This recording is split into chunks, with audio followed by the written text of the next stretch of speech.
doing, Jessica? I'm good. How are you? I am hanging in there. Awesome. You too. You too. Good to see you.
Yeah, hold on to it, please.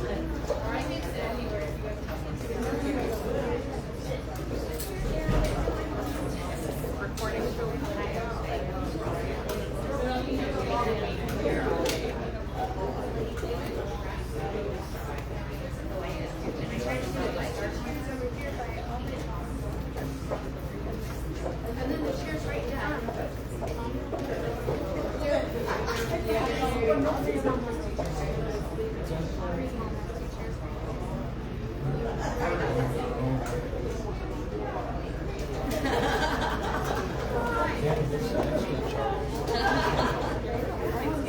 Hey, you know, I get it. I'm all alone.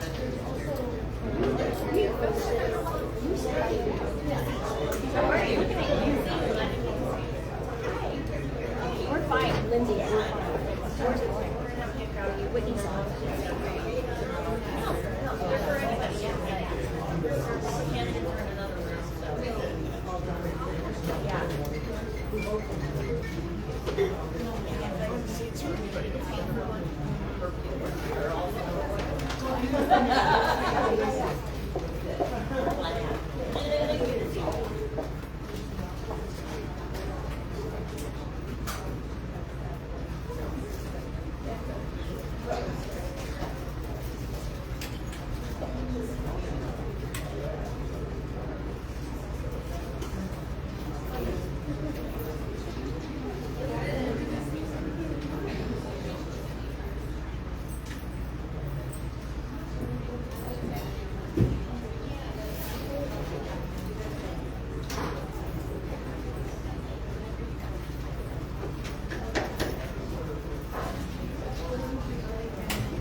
Good evening. Again, just another quick announcement. If I have any council member candidates out in the audience, if you could approach the dais and see me.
regular city council meeting. Quick agenda here. So we are going to try and get through it as quickly as possible. We have a lot of candidates to get through today. I am going to still try and do public comment at the front end of the meeting, but we're going to do 2-minute public comment instead of the traditional 3-minute. Otherwise, we'll be here all night.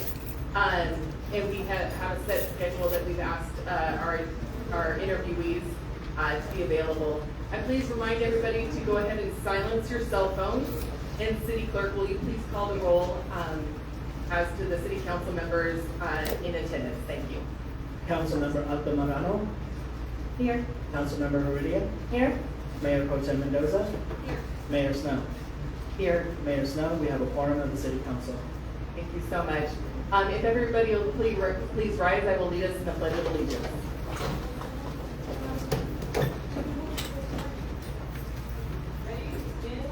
I pledge allegiance to the flag of the United States of America and to the republic for which it stands, one nation, under God, indivisible, with liberty and justice for all.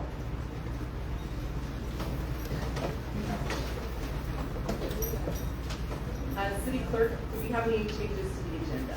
Mayor Snow, we have no changes to tonight's agenda.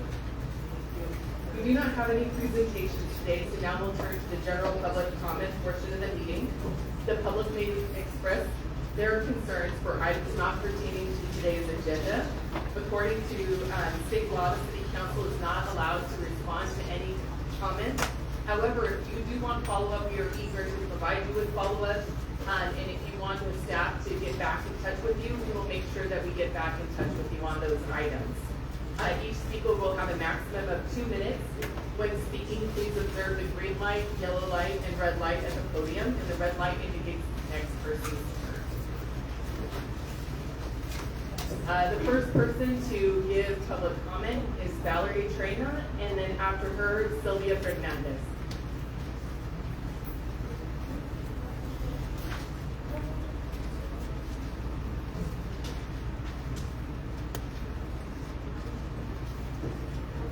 I'm Valerie Traina, a social justice advocate.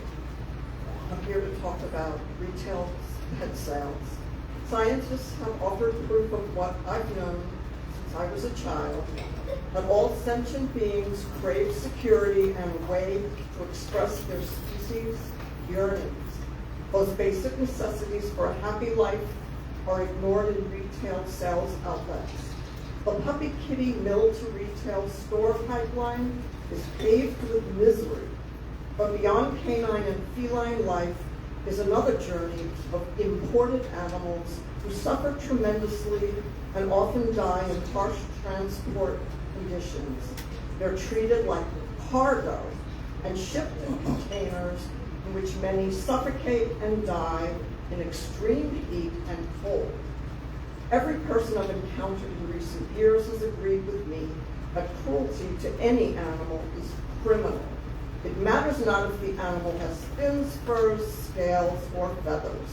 We have evolved far enough to realize that confining animals in tiny spaces without any way for them to engage in species-specific behaviors and activities, and without adequate attention to their diets and natural habitats is cruel. I'm here to urge you in the strongest of terms to enact an ordinance that exceeds the protections offered by the California retail ban, similar to the one just passed by West Hollywood. Such a ban would forbid the sale in Lemon Grove of fish, birds, and mammals of every shape and size in every country that traffics them.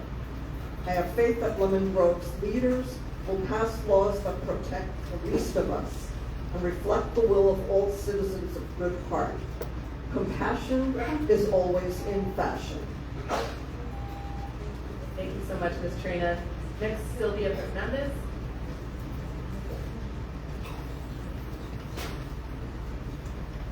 We'll trail her. Oh.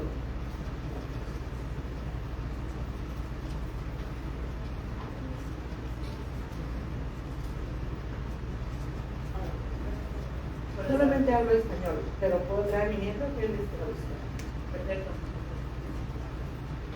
El comentario que tenemos solamente venimos a agradecer mucho a una persona. Voy a hablar con más fuerza.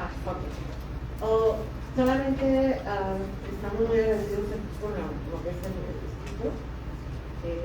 Nosotros tenemos poco tiempo acá, pero nos ha ayudado mucho el estar por acá. Y solamente quiero hacer un comentario sobre el señor Smith. Es una persona pues, muy honesta, le gusta mucho ayudar a las personas, una persona pues ha ayudado bastante. Pues esperamos que mi hijo está aquí, bueno, mi nieto está aquí desde el primer grado, nos cambiamos de por aquí y él sigue queriendo estar aquí, porque sigue teniendo esa misma estabilidad. Y pues solamente agradecerle al instituto todo lo que hace, toda la comunidad. Gracias. Ahí puede traducir si quiere.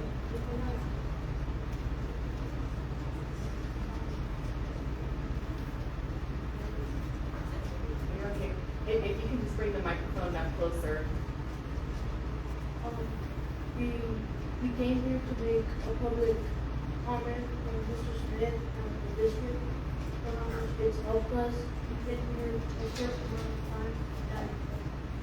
And Mr. Smith is a very, very honest person. He's helped us a lot. The district. I've been here in fifth grade. It's a very fun school, and I wanted to persist when we had to move. I wanted to persist to keep being here because I like the school and I very much enjoy it. Thank you so much. Thank you. Next we have John Wood.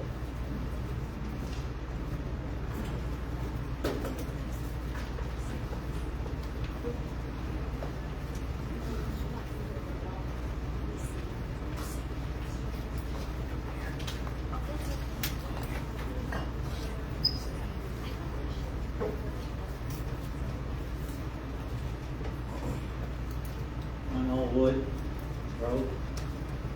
First, the middle class weeds on the federal boulevard side are about 6 feet tall. Nothing's been done to that building since you approved hot shop dispensary, or you call it. Nothing needs to be done about it. Soon. Not yesterday, but today. You also need to come up with a bicycle ordinance that includes pedal-powered manual bicycles, e-bikes, e-motorcycles, e-scooters. You have to do something about it before you start having kids getting hurt, killed, and even older people getting hurt and killed on those stupid things. Because I rode from Hollywood Park in East San Diego, Fresno Beach, took the train, Fresno Beach to LA, and East San Diego. So I know what I'm talking about riding a bicycle. I also have done Ducati Ensenada twice. And it wasn't any fun.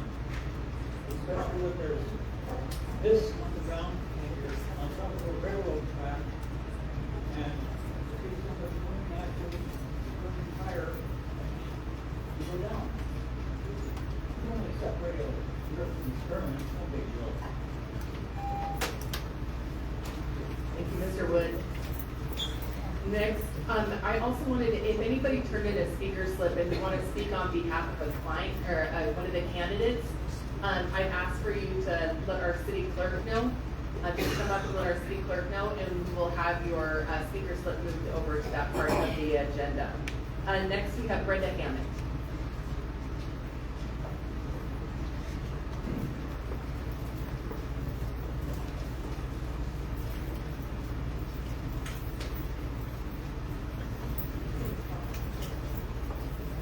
told me to do it. So, when we see something, we're supposed to say something. It's not always followed through, so we gotta know who to call when we see something that's important.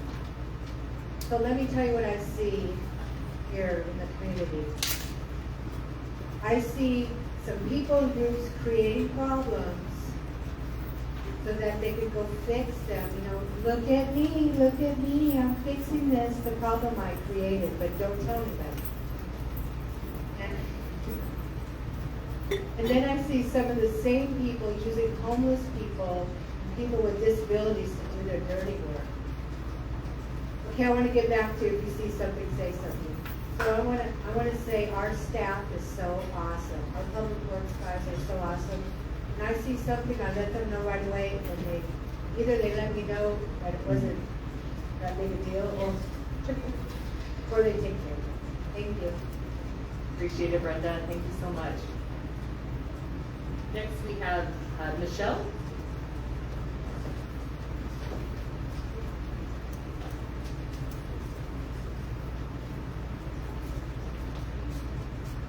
Hey everyone, it's been a while since I've been here speaking about Lemon Grove Pet Store.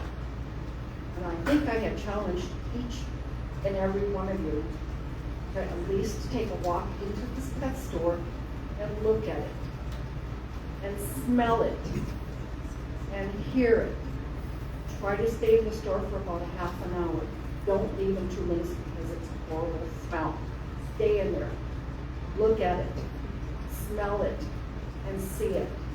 And I really wish you would take that into consideration when you pass this AB 45. It's a horrific store. I've known about this store for 8 years. I went and spoke 8 years ago, but there wasn't a whole lot of people involved with this. We have a little bit bigger group. These animals are suffering. They're being brought into the store to make money for the business. And it's a horrific place. It's dirty, it's filthy, and it has so many cages and things in there, you can't even get your way down the aisles. So please, I challenge you, before when you lay in bed tonight, at least remember, I challenge you, go into the store, please smell it, see it, and hear it, okay? Because it's really important to see this. You can hear what we say, but you can't understand it until you, like salt. You don't know what salt tastes like until you taste it. Please, I'm challenging you to go in. You all live in Lemon Grove, this is your community, and I think you would want a better store in your community. Thank you so much, Michelle. Next, we have Liz Jacobelli, and after her, we'll have Emmy.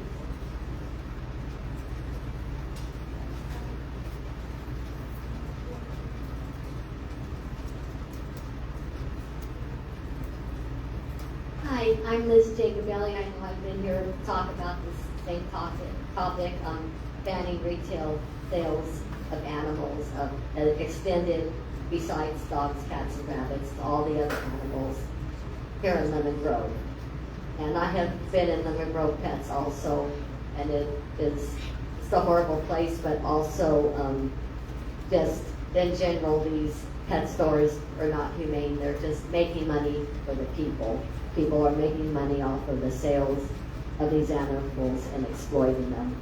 Because these little animals, rats, hamsters, fish, all the little guys, they come from the same cruel mass breeding facilities and inhumane transport, and full extended ban on the pet stores in Lemon Grove would assure all animals are protected from cruelty and exploitation. It reduces this burden by encouraging adoption from shelters of all other small animals, and reducing impulse buying and saving taxpayers money. And also, the pet shop thing is that many families are often misled into buying animals that are sick. So these small animals are individuals with feelings just like the cats and dogs in our home.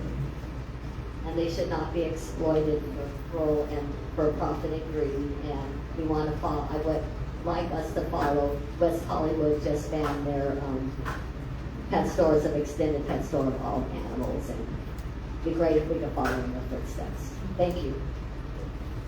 Thank you so much, Ms. Jacobelli. Next, we have Ami. I'm not going to take too much of your time, but I'm repeating kind of the same, asking you guys to extend the retail pet sales ban. Quick update, as Liz was saying, last night, West Hollywood had their second reading, unanimously passed ordinance that would ban all sales of all animals, including fish and first in California. Last week, another city in Pennsylvania, Eastern Pennsylvania, had another extended pet sales ban as well, that included birds and reptiles and small animals. I know you guys are looking into this. There's urgency that you have pet stores which are treating these animals horribly, including the pet store. Thank you so much for listening. Appreciate it. Thank you so much, Mee. Next, we have Vicki Snow.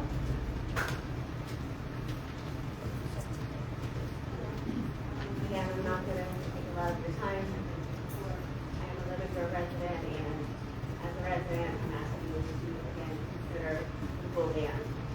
Also, as a resident, I want to bring up Uma Perez. Maybe not spoke from the ditch. We would like to know kind of what's going on.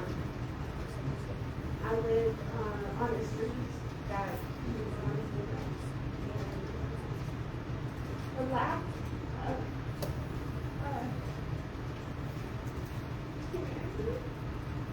of the shelter, huh?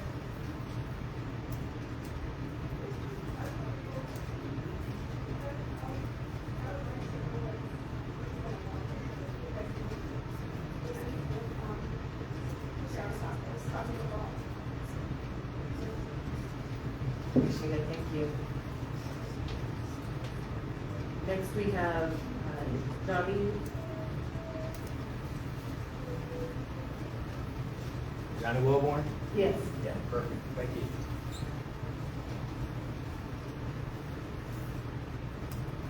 So good evening. My name is Johnny Wilborn. I'm the president of we've done numerous anti-crime work in the community. There was school supplies, scholarships.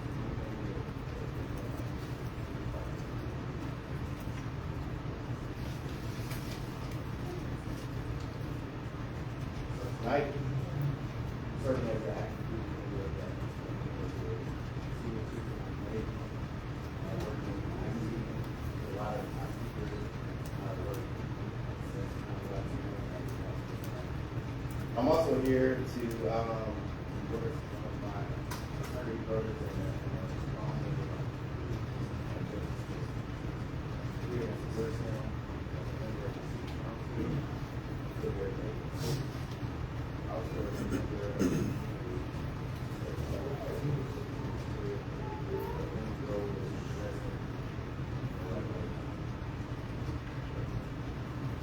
I had the first opportunity to see his leadership when he invited me to speak at school, the Monterey Heights School. So he invited me out. I was interacted with me, I interacted with her, with parents, and with the school, a member of the school district really was able to step in and provide leadership and also engage the community in a way that I didn't see anyone else. There's someone who was able to step in, engage the community, and listen to different concerns in a way that not everyone else would. Thank you so much, Mr. Wilbur. And our final speaker is Carmen Torres.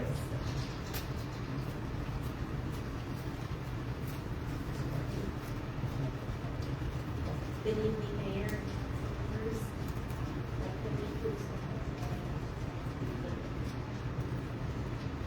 To ban all retail pet sales, to alleviate the suffering that they experience. So I thank you for your time and appreciate the opportunity to thank you. Appreciate it, thank you so much. All right, that concludes the general public comment portion of the agenda. Next, we will move to the consent calendar. Well, actually, before we move to the consent calendar, I'll turn some time over to our city manager to address some of the comments that were given today.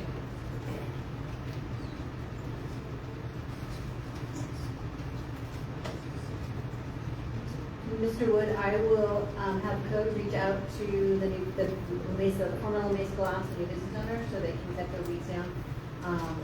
And Lieutenant Barry, can you give an update on the internal investigation, please?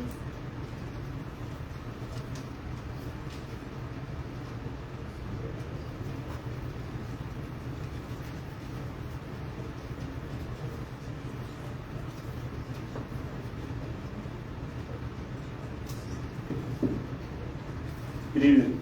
So, much like the last city council meeting, the only update I have on the investigation is there is no update. It's simply a internal investigation regarding the deputy that attended that call, which is what the city manager told us at the last meeting. And then there is a open depth investigation by the medical examiner's office. I'm not privy to that information. That's medical examiner's office. Once they make a determination as the cause of death, they will disclose that to our department, and then we will include that in our investigation. The open investigation that we have regarding the incident at the corner over there. Again, the other investigation that is ongoing, it's an administrative investigation into the deputy that responded. But I cannot comment on that. I don't even know where that investigation lies because it has nothing to do with our command. It has to do with our headquarters. That's where we're at on this investigation.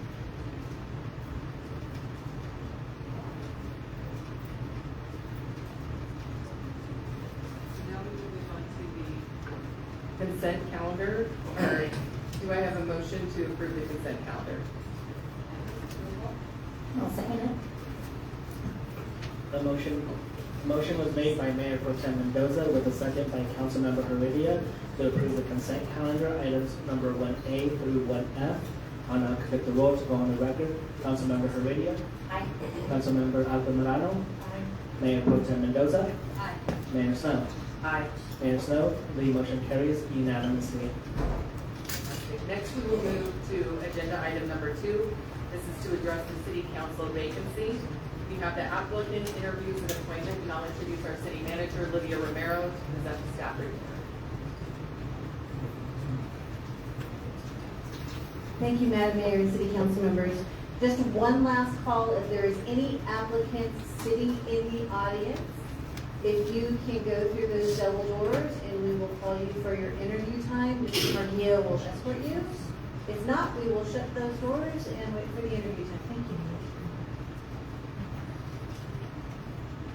Madam Mayor, we are here tonight to fill a vacancy due to the untimely death of Councilmember Faiai.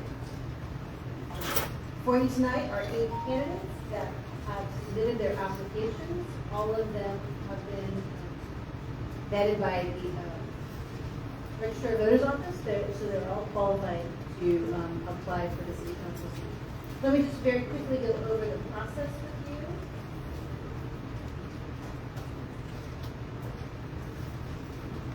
So during the interview process, each candidate has been prepared. We made sure each candidate had all of the same information. Each candidate will do a 3-minute opening statement. Then they will take questions from the mayor and city council with 2 minutes for response. Then they'll be given 2 minutes for a closing remark they would like to make to the city council. And then in the next portion of that, after all of the candidates are interviewed and after we've had public comments on who their top candidates are, the council will bring it back to the council dais, and the council will then choose their top 3 Each council member has a tally sheet in front of them with your names on it, so please make sure you put your top 3 choices. So number 1 in the number 1 slot, number 2 in the number 2 slot, number 3 in the number 3 slot. These tally sheets will be collected by the city clerk, and they're really meant to assist the discussion so we can narrow 8 to perhaps the top 3 or top 2. And then the council will then have further discussions. And then the last portion is if there is a candidate that rises to the top that has 3 or more votes, this election requires a motion and a second, followed by a majority vote. And a majority vote in Lemon Grove is 3 votes. That's a majority vote. Not as a majority present, majority of seats. 3 votes.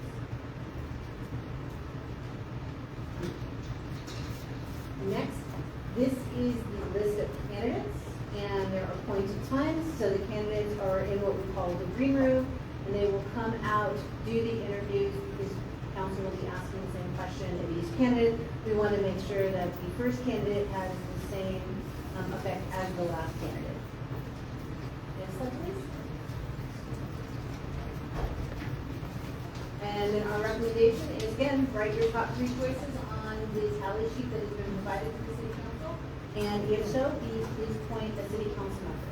And at this time, I ask the mayor to work with your council colleagues to kind of choose which question you're going to ask before we ask the first candidate to step into the room.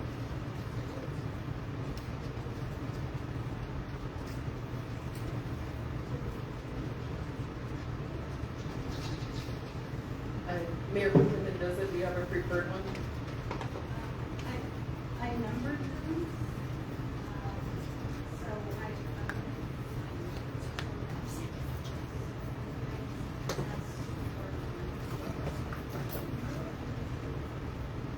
It's also very similar.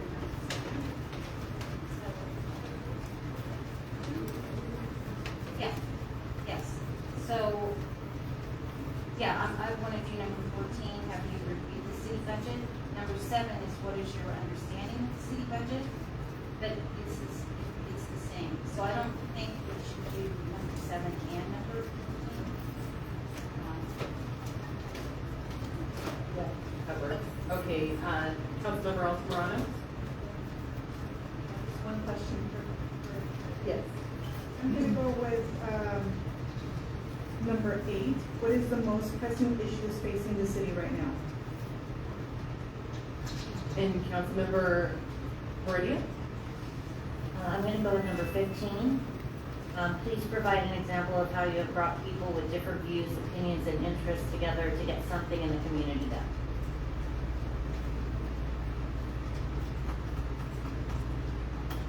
And I'm going to do number 3.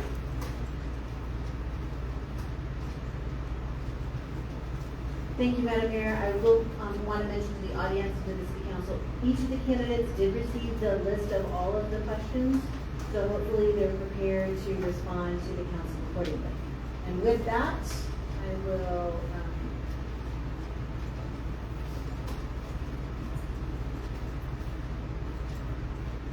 we will have our first candidate come in, Mr. J. S.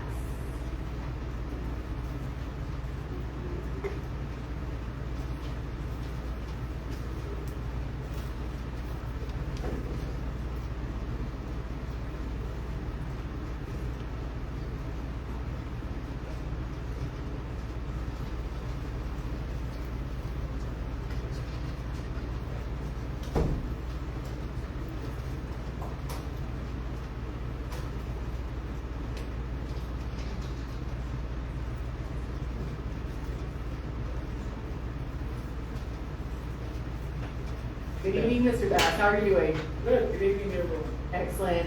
So you're our first candidate. We're excited to have you. And if you want to go ahead and do a short statement at the beginning, and then we'll get into the questions. Thank you. It's nice to see so many people here tonight. Usually there's about half a dozen of us, so it's great to see these people. Good to be here. Thank you for allowing me the chance to review and talk to you and guys. I'm glad to be here. I've lived in Lemon Grove for over 35 years. Raised 2 kids here. They went to the Lemon Grove School District. We stayed involved with the school district while here through your time there. I love knowing my neighbors. neighborhood, local neighbors, that will be, that talk to around me, walk your dogs, that's what I like about this community. Just my neighborhood, go in town, see different business people, I recognize them in a long time, and see them again. Professionally, I was born in the state of Kansas. I joined the Navy after leaving high school. Came to San Diego, my first assignment to go to the Navy Diving School. I said, wow, this is not Kansas anymore. What a great place to be. Eventually I got a chance to. I left the Navy and moved to Oakland, started working diving for the Port of Oakland. I spent 7 years there and transferred to the Port of San Diego, worked in the maritime division. After that I trained for the San Diego Airport for 4 years. Working with them in a variety of positions. Mostly I work with people there, managing contracts, served as the liaison between the tenants and the airport, so a lot of interactions with people in the business. Living road-wise, I started as a Living Road Plan Commissioner in the year 2000. Did 4 years as a Plan Commissioner. Eventually moved to the school district for 16 years. School board, interesting 16 years. We had some challenges there, having meetings, and people yelling at us, people got laughing at us, but it was a good opportunity to see how big organizations work. A lot of involvement, budgets, people. It was enjoyable. As far as living go, volunteerism, I think the first thing I volunteered was full-time days. It goes back a long time. My group overtime days. They started there and been on many committees, many opportunities out there to help on the cities like that. The overtime days who recently being on the MT committee, now also the revitalized development.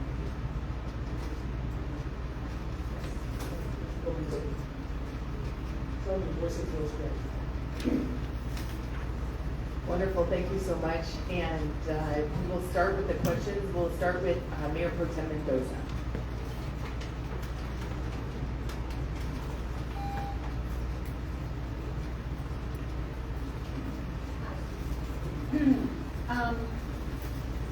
So this is a long question with a couple of parts, so I can repeat some of them for you, so I think you'll get the general idea. Have you reviewed the city budget? Attended any priority or goal-setting meetings or budget meetings? And what is your understanding of the city budget? And with that understanding, what do you think the top 3 priorities for the city for the next year? I have looked at the city budget. It's 249 pages long. Lots of ideas. I did this meetings.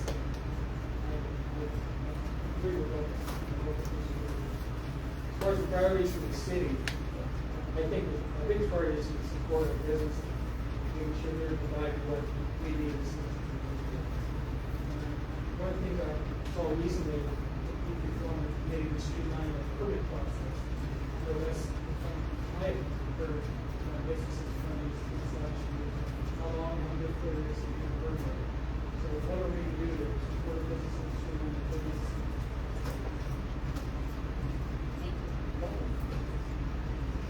Councilmember Altamirano. Hi, Jay. Mine is short and sweet. What is the most pressing issues facing the city right now? We'll go back to businesses. You go downtown and you see there's so many big storefronts. Another one is the unhoused. That's problem not just here but everywhere. It's not going away. I see some measures that we're taking to address that. It's positive. Positive steps. Other than that, just the general litter unsightliness in many areas of the city. Going on Broadway here, one side of the street, maintained by the city. 2 potholes, pretty sharp. On the other side is just like private businesses. Not so good. It's my business, your business. I'd be out on the street, big enough. Nothing from the shop, big enough for people living from the hospital or your store.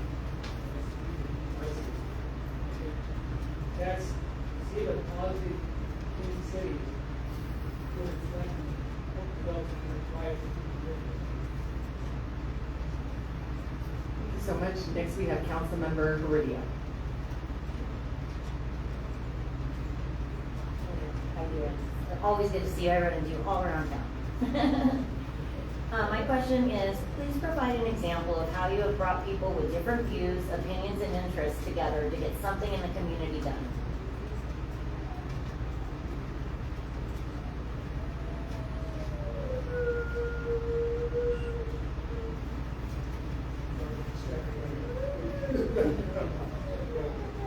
I was looking at that question before.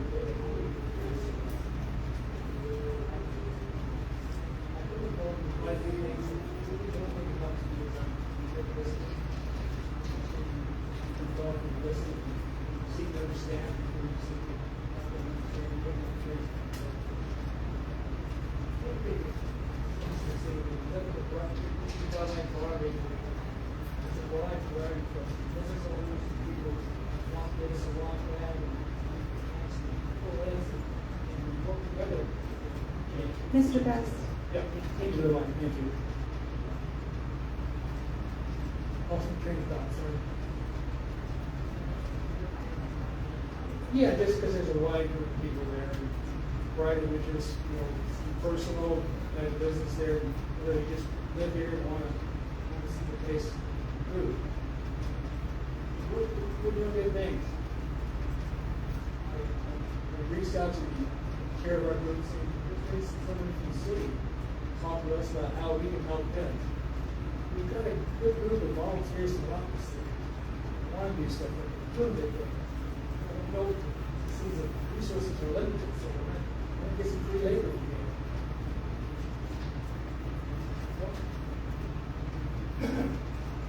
And for me, are there areas of focus that you would like to see change here in Lemon Grove? For example, policies, procedures, commissioner appointments, or ordinances? Well, as I mentioned earlier, I think the new committee you're forming to help streamline the permitting process. And that's one thing that help give you a good reputation. I know you're short staffed. I look at the budget and see how the funds are allocated to law enforcement, fires, and equal stuff. Same time, we got to have the city needs that resources to function.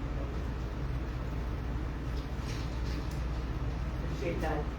So now we'll give you 2 minutes to just wrap up. I kind of feel like I've said what I needed to say. I feel like I'm doing all of you here. I got a chance to interact with most of you. Most of the lawyers for many years. We've got a good group of folks that sit back and back in with me. Help every one of them. So no matter who you choose tonight, you can come out ahead. So each and every one of them is they're selected at a point in time being, and we either support them and they say the same thing with us. Could be with them. Thank you so much. I really appreciate it. Thank you.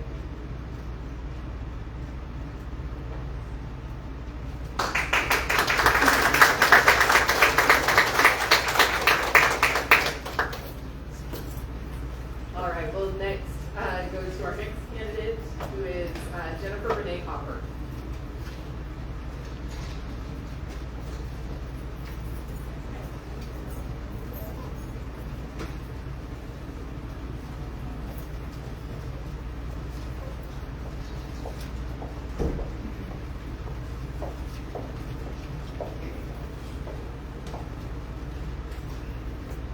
So we just see this evening, we'll give you a 3-minute opening, then we'll move to questions, and then you'll have 2 minutes to wrap up. Good evening. My opening is Jennifer Hopper, and when I was first given the opportunity about to apply for the council position, it was brought to my attention, and I did not want it. I said that's a lot of responsibility, and it's not something that I'm interested in. I don't have a desire to get into politics. I am already really involved in the community, a lot of communities. I'm on the chair for the County Chamber of Commerce. I'm involved in about 9 different chambers and the County Economic Development Council, the South County Economic Development Council. We do a lot with business development. I don't need to be a city council member. And then it came up again, that, I'm not really interested in doing this right now. It's not something that I'm interested in. But the last government affairs meeting that you were at, it got brought up. I knew you got put in a hat, and I said, no, thank you. I'm not that. Don't put me in there. And then I was talking to someone from Chula Vista, one of the council members down there. He said, I've never known you to say no in a situation where you can do some good. And I said, okay. So I said, I will think about it. I have no aspirations for being a politician, but I am very good at conflict resolution, and I'm very good in situations where there is a lot of difficulty going on, and there is a lot of issues and things where we need to come together and find a common ground and move forward, especially when it comes to business, or that's what I do. So nonprofits or business environment or civic situations, I worked in those organizations for the last 30 years, and that is my specialty, is finding a logical solution for very difficult situations and people. My goal here would be, Lemongrove is my city. I've lived here for the past 30 years, and I want to see conflict resolution. I want to see peace, and I want to see us to be able to move forward. I want to see business development happen here. There's a lot on the back end for what's been going on here, and I would like to be able to kind of find some resolution to some of the issues that are happening right now. And I think that is my one special skill, to be able to help with those things. All right, thank you so much. We'll next turn to the questions, and we'll start with Mayor Pro Tem Mendoza. Hi, it's me. Have you reviewed the city budget, attended any priority or goal-setting meetings, or any of our budget meetings? What is your understanding of our city budget, and what do you believe the top 3 priorities for the city for the next year should be? I have not attended any of the previous meetings. I have watched some of them online and kind of seen what's been going on. I understand the city budget, like kind of how everything is laid out. What I think the priority and goal should be is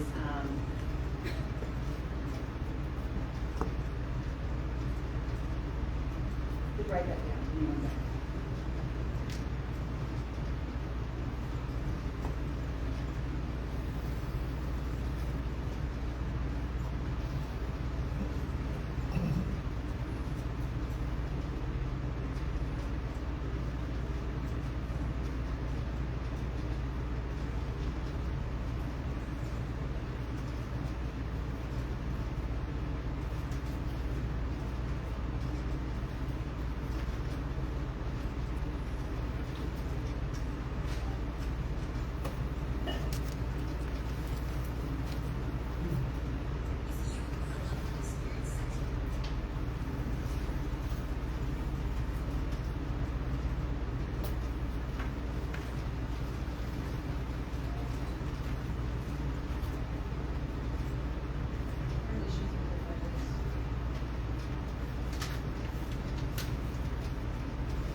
I have a plan for that right now.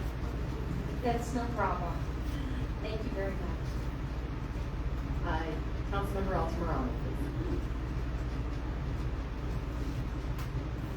Jennifer, my question is, what is the most pressing issues facing the city right now? Would be the most pressing issues, what I have been able to see and hear. Obviously, I'm not part of what's going on inside the council. I'm sure you guys have a lot more that you're aware of. I would say reestablishing trust. From the business community, there is a lack of trust in the city. They see the city as more of a hurdle than a support for building business. I think the residents also see the city as more of a place of discord than an actual support for them, for their needs, for their community. I think building trust is going to be the biggest, most pressing issue, to be able to resolve a lot of what's been going on, bringing back unity to the city council and to the offices to be the number one issue to get some resolution. So much. Next, we'll move to Council Member Faiai. Thank you for coming. My question is, can you please provide an example of how you brought people with different views, opinions, and interests together to get something in the community done? Sure. I think the biggest example of that would be the amount of conflict that we've had within the board of directors of the East County Chamber. We've had a lot going on over the last several years. Different political views, there's been a lot of conflict going on within that. Being able to come together with a lot of different, very strong opinions and various different views. And being able to get all of those different opinions and different views come together quietly and logically and work through those. And really address every single issue that we've addressed, but being able to work in a peaceful and calm way and being able to actually get business done. That has been, to help the business community, that's been my biggest Fantastic. And for my question, are there areas of focus you would like to see change? For example, policies, procedures, commissioner appointments, or ordinances? No, I do not have any, asked me just about this last week, I don't have any personal goals, personal policies that I'm looking to have done or change. I don't have any political aspirations, I don't have anything I'm coming to bring I want to see done or changed or bring to the table. I'm not looking to have anybody removed or I want to have somebody come in here and do that. My number one goal is I want to see peace. Really happy within the, within the current council members that are here, and your current being mayor here. I was on the chamber when we endorsed you to be mayor for the city here and supported your candidacy. And I would like to see resolution for all of the things that are going on right now and be able to have, see those things through for the next year, until the next election. I would like to be able to just get the work done that's being done right now and not try to add anything new to the docket. So thank you so much. Now we'll give you 2 minutes for your closing statement.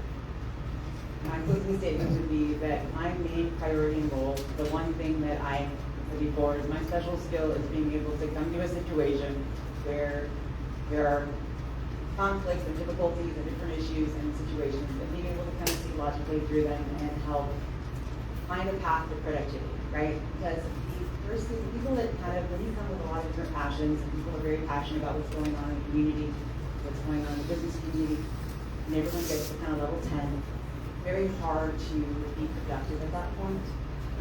And there's a lot going on right now, and I would like to be able to help the point where we can resolve a lot of things that are currently on the table and bring some peace and stop having so much drama online, paper, in the community, to be able to kind of see Lemon Grove be successful and prosperous, and not have a bad reputation. And I'd like to be able to help with that.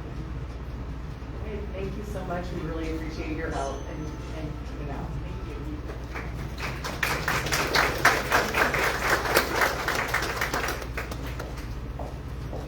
Our next candidate is Jennifer Morrissey.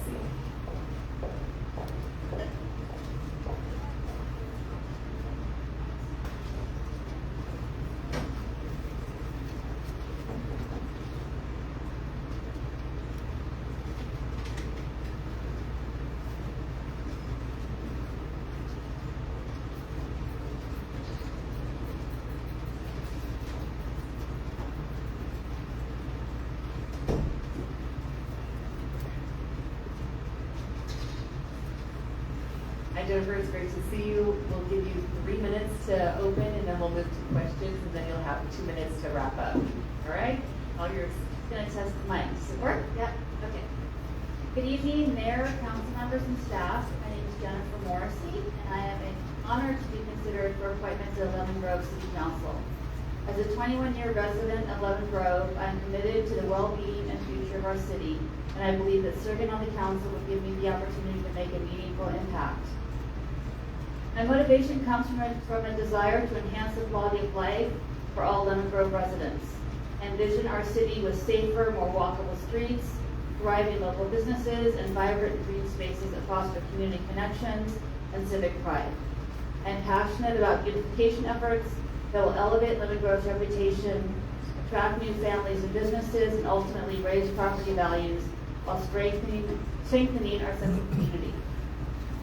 One of my key goals is to create more parks and green spaces for residents to enjoy, places for recreation, relaxation, and gathering that brings us together. Public safety is a top priority for me. I am dedicated to reducing crime and ensuring accountability for those who disrupt our neighborhoods. My husband and I have raised our 2 teens in Lemon Grove, and making Lemon Grove safe for children is central to my vision. I will work actively to encourage educational excellence and provide safe spaces for outdoor play to enhance the well-being of our children. My professional background spans over 25 years in the nonprofit sector, where I've developed expertise in resource management, stakeholder engagement, and creative problem solving. I have led successful fundraising efforts, developed award-winning awareness campaigns, and collaborated closely with the local elected officials and their staff to achieve shared goals. My management and leadership training has prepared me to serve effectively and ethically. As Executive Director of the Mission Trails Regional Park Foundation, I work with the City of San Diego and community stakeholders to steward one of the largest urban parks in the country. And our organization has recently been recognized as the 2025 California Nonprofit of the Year. I'm a collaborative leader who brings people together and seeks innovative solutions. If appointed to the City Council, I will prioritize responsible governance, open communication, and transparency. I'm ready and available to participate in Council's various meetings and events, and proudly dedicated to represent Lemon Grove and its diversity of residents. My commitment to civic engagement means every resident's voice to be valued in shaping our city's future. In closing, I'm eager to leverage my skills, experience, and dedication to create positive change to help Lemon Grove grow and thrive. Thank you for your consideration. All right, thank you so much, Ms. Morrissey. We'll now move to the question portion, and we'll start with Mayor Pro Tem Mendoza. Hi. Have you reviewed the city budget, attended any of our priority or goal setting meetings or budget meetings, and what is your understanding of the city budget?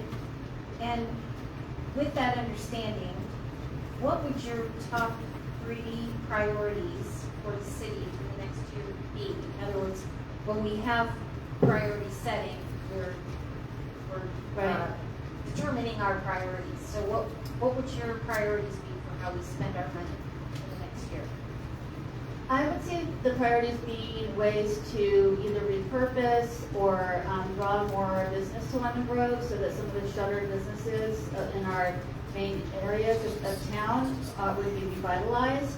I think that we're obviously in a very changing economy, and while brick and mortar stores aren't necessarily something that's going to be thriving, going into the future, there are ways to improve the appearance and make more active community through improvements to, say, the 99-cent store space or the Union Bank space, but just like, especially through our main thoroughfares, try to enliven some of these business areas.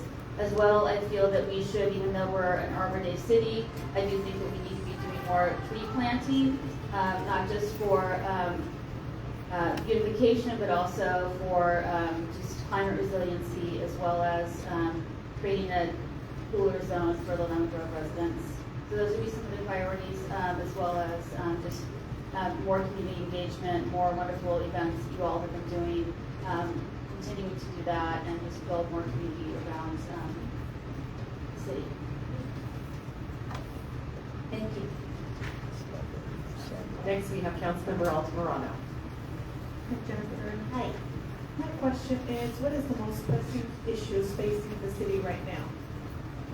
Well, I did note that I feel like there is an appearance of suburban blight with all these shuttered businesses, but I do know that there is real concern related to the homelessness issue and and affordability, just in the region, but also in Lemon Grove. So I feel that one of the most pressing issues is continuing to make Lemon Grove a place where people of all socioeconomic backgrounds can live and thrive, and also to make it a great time for especially first-time home buyers and help them feel welcomed and help us to continue to grow the community.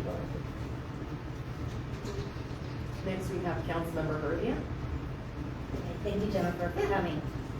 My question is, please provide an example of how you have brought people with different views, opinions, and interests together to get something done in the community. So, as I mentioned, I'm the Executive Director of the Mission Trails Regional Park Foundation, and we work hand in hand with the City of San Diego to steward Mission Trails and to help grow the park.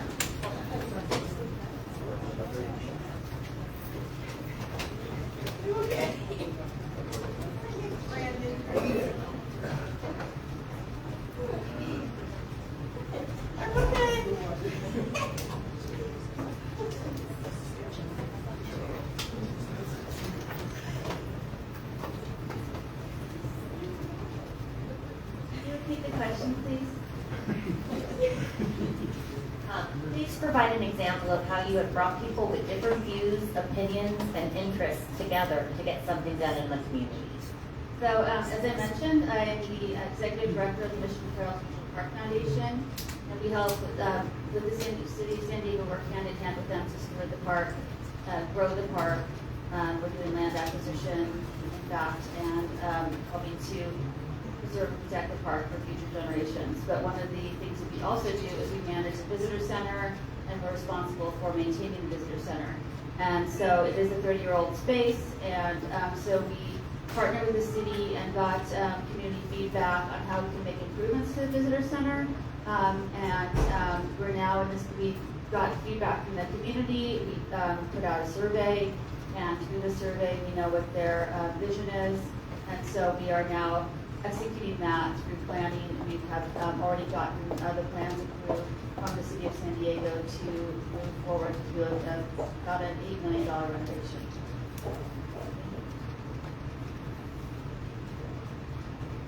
And are there areas of focus that you would like to see change in Lemon Grove, for example, policies, procedures, commissioner appointments, and ordinances?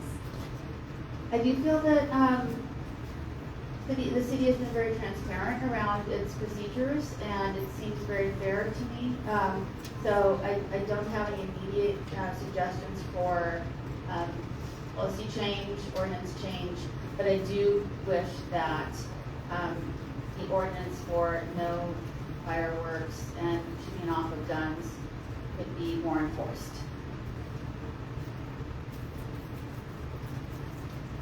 All right, next we will give you 2 minutes for a closing statement.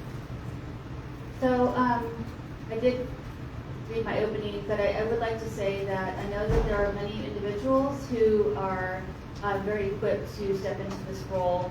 I feel that with my years of experience as a Lemon Grove resident, 21 years, as well as my work in the community as a working parent, raising our children here, that I bring a unique perspective, working in the nonprofit sector, knowing how to be resilient and manage resources, as well as fundraise.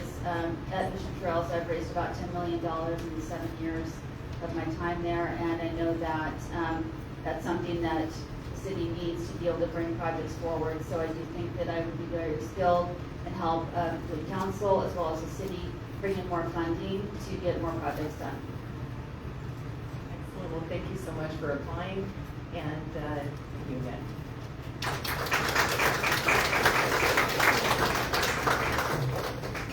Our next candidate will be Joseph Smith.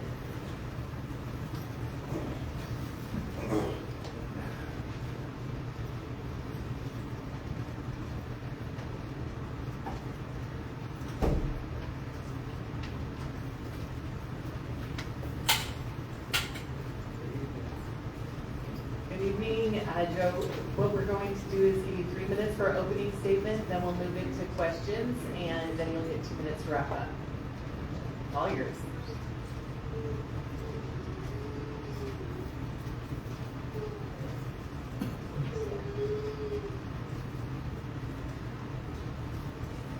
Good evening, Madam Mayor, council members, staff, and basic community. Thank you for the opportunity to introduce myself. I am Joe Smith. First, I want to let you know that I am the son of Aunt Perry, a single mother and educator out of Sacramento, California, the grandson and best friend to Miss Lily, as the community calls her, and a seat holder to amazing examples of family, mentors, whose shoulders I stand on. Because of them, I'm allowed this opportunity, and I'm proud to be a servant leader and a resident of Lemon Grove in their honor. I stand this evening in front of you because I am dedicated, results-oriented public servant, and I believe in the potential and promise of what our city can become. Over the years, I have built experience as your director of family and community engagement and community schools at the district office, and through that work, I have seen how proper planning, transparent communication, governance, strategic investment can deliver real enhancements and big impact. You and many others may be asking, who is this average Joe? And what has he done that qualifies him for council? Well, I'm the type of character and humility that has put the work first without asking, even denying recognition at times. Because it's not about me. And it takes a team to go far. I remember sitting in council meetings and the community was advocating for the rec center. So I went to meetings and I listened. I then began to work. I followed the money.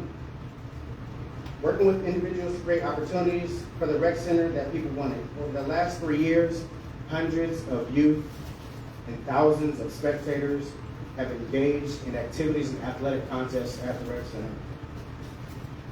I heard a mother mention how she wanted fine arts, and a former student recalled how important the music program was and how he remembered the parade. So then, I brokered relationships, used my social capital, leveraged resources, and put instruments in the hands of hundreds of youth. 5 years ago, my intelligent wife, Jasmine Smith, woke up around 5 a.m. We began setting up for the first Lemon Grove Family Day and chess tournament, now a multicultural experience. I recall how folks wanted community gathering back in our community. Never mind the sandbags that I filled and dropped off to the neighbors who were on downslopes, the elderly that I supported, the students that I saw outside and mentored. I want you to look at. We're gonna have to take the break. So we're gonna go over to questions real quick. All right. All right, you were fantastic. All right, we'll first start with Mayor Pro Tem Mendoza.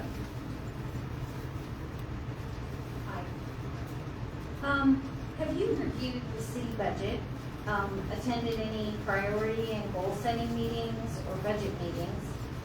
What's your understanding of the city budget?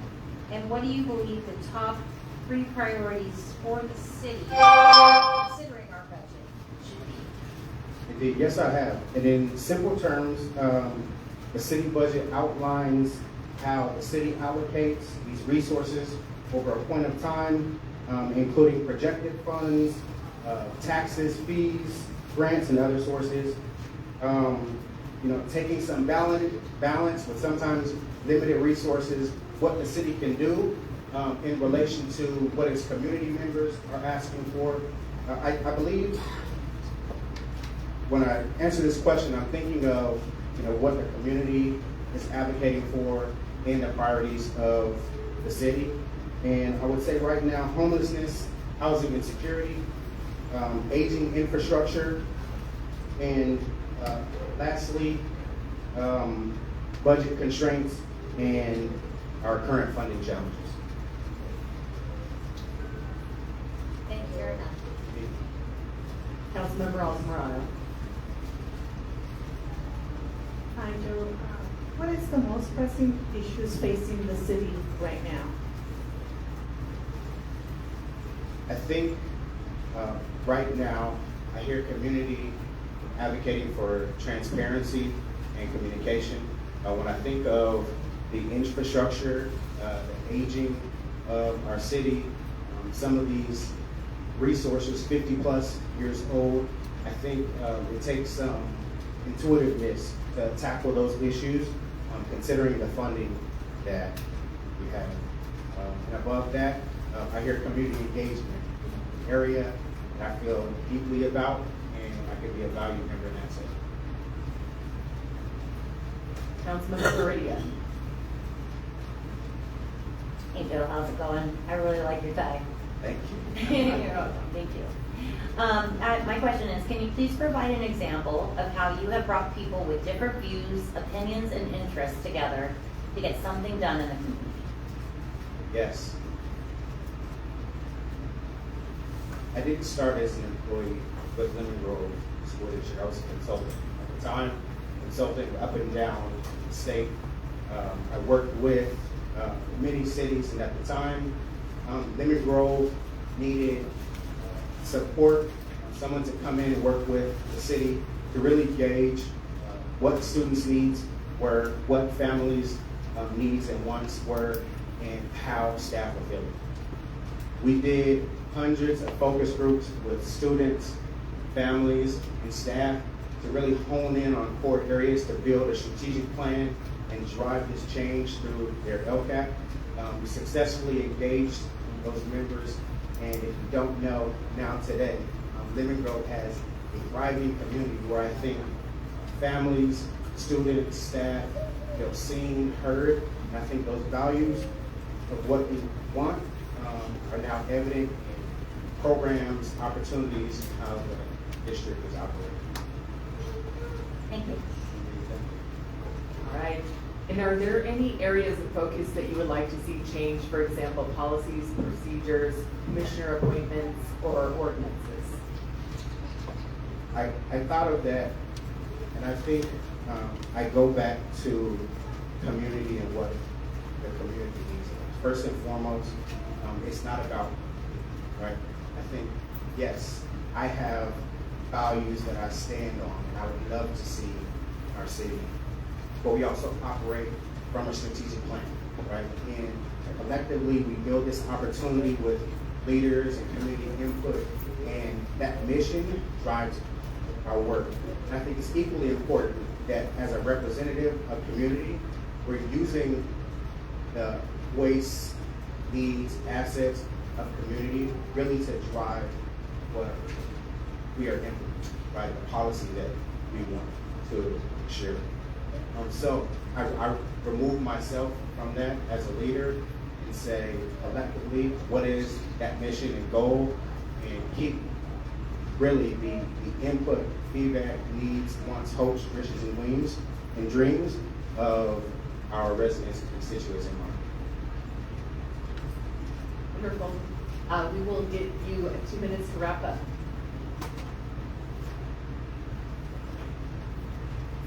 There are,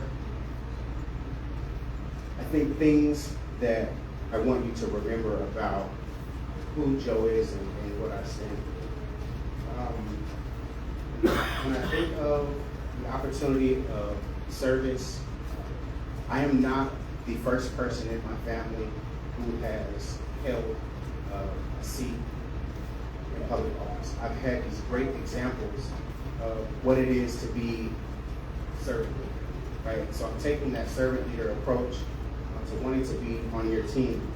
I ask you to look at my heart, look at my purpose of service, and reflect on the diversity of skill and service I will add to your team as we continue to explore these opportunities that I know you're striving to accomplish.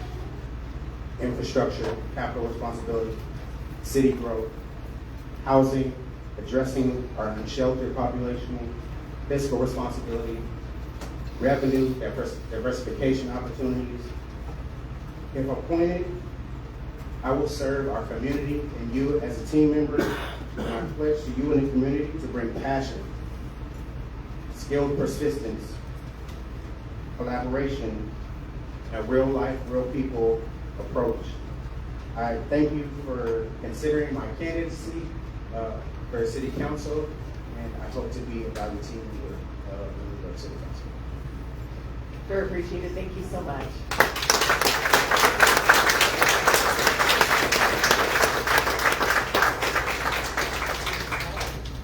Our next candidate is Lauren Faiai.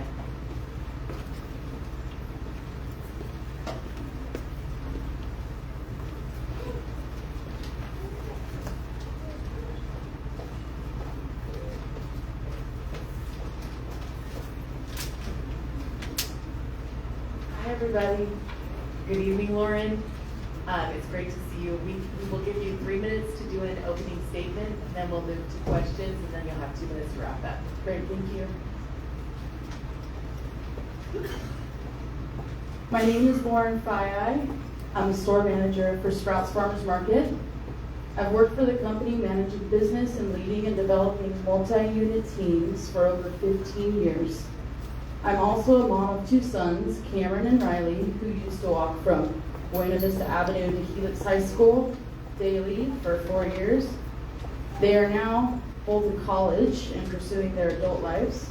I'm also a widow now to my husband, our former City Council Member Steve Faiai, who faithfully served not only our community here in Lemon Grove, but in many communities for his whole life. I could proudly rattle off my credentials in business to prove that I'm a qualified candidate, but my desire to serve on council isn't about building a career.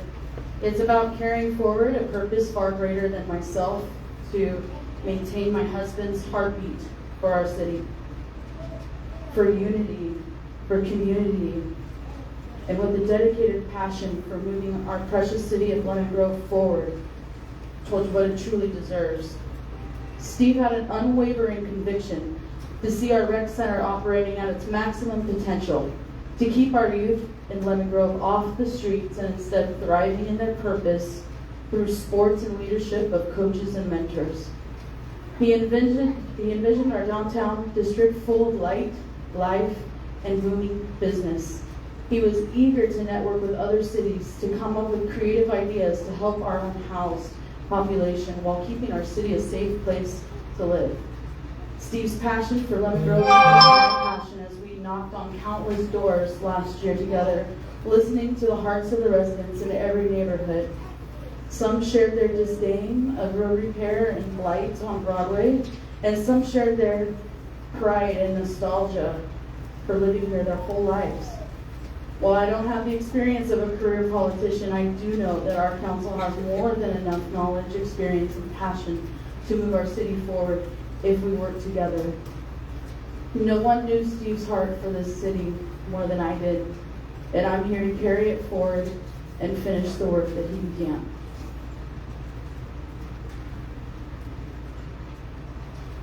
Thank you so much. We'll move to Mayor Pro Tem Mendoza. Hi. Have you reviewed the city budget, attended any priority and goal setting meetings or budget meetings? What is your understanding of the city budget? And within the confines of that budget, what do you think the top priorities for the city for the next year should be? So I did attend some of the planning meetings for that, and the most recent one actually, and what I've learned of the city budget is that the council comes together and works together to prioritize the needs of the city and allocates funds according to those priorities, and executes according to the work plan. And can you tell me the second part of your question again?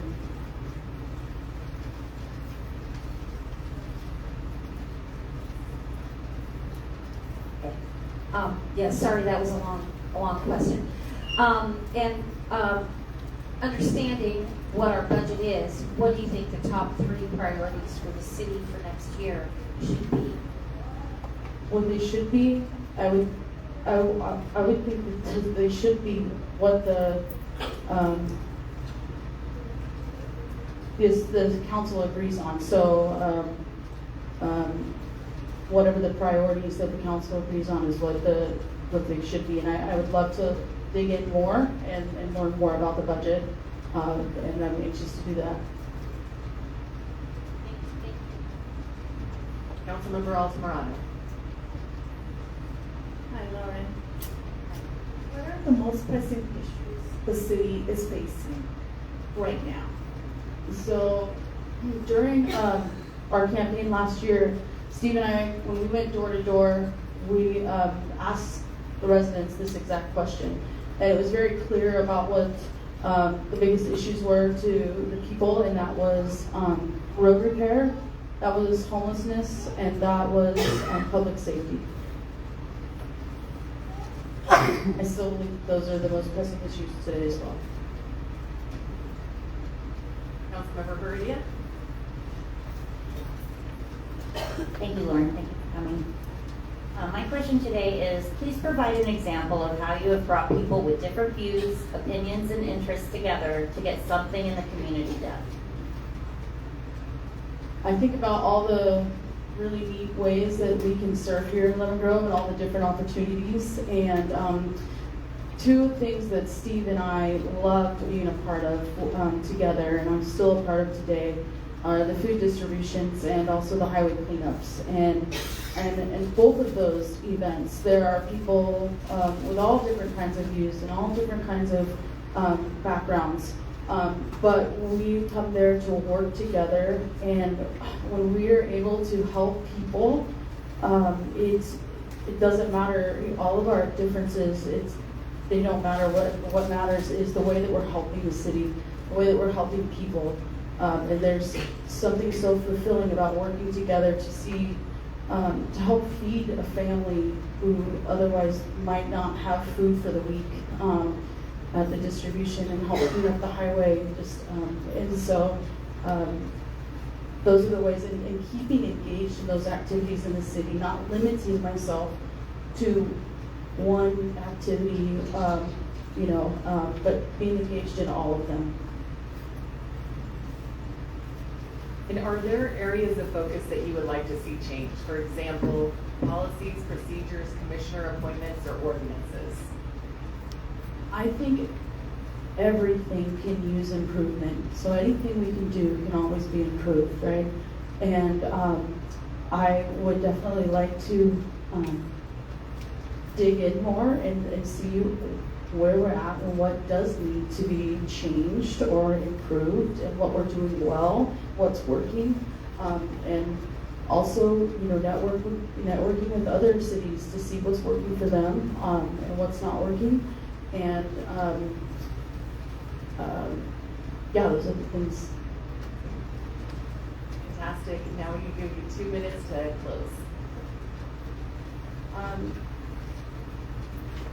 I just wanted to say that regardless of tonight's outcome, I love this city so much. And I love serving this community, and I love living here alongside of all of you and all of you. And I will keep pouring my heart into serving Lemon Grove no matter what. And I just thank you all for everything that you do. Thank you so much. There you go, Lauren. Our next candidate is Manola Clark Manson.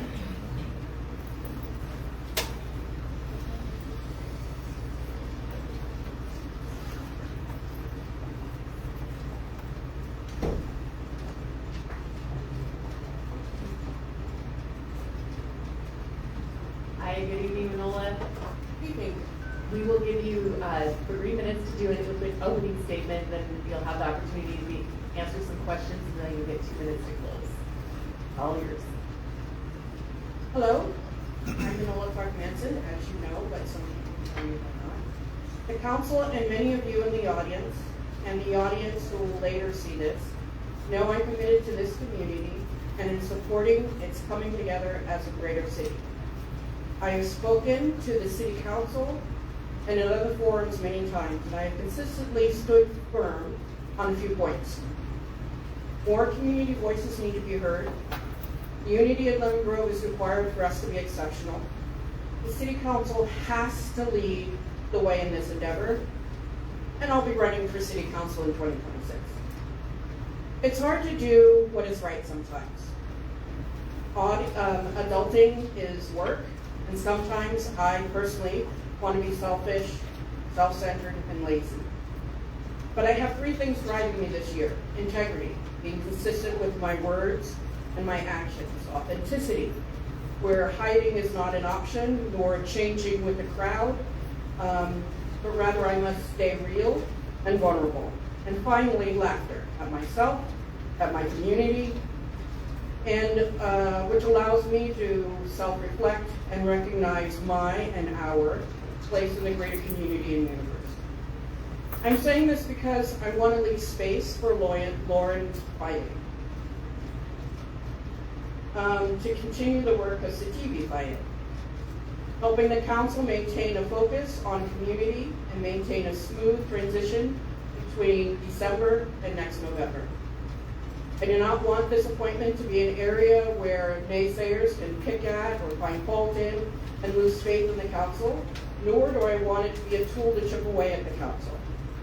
I don't want any perceived or actual bias to affect the reputation of the council is attempting to rebuild. This is a new council team that has been moving us forward in all the items that I mentioned, except me running for city council in 2026. There have been smoother, more effective meetings, and I want to continue to support that until the election. Please do not be quick to categorize my decisions and my actions. I'm making a well thought out decision that I think is best for this council's success, and during the next year, what's best for the community.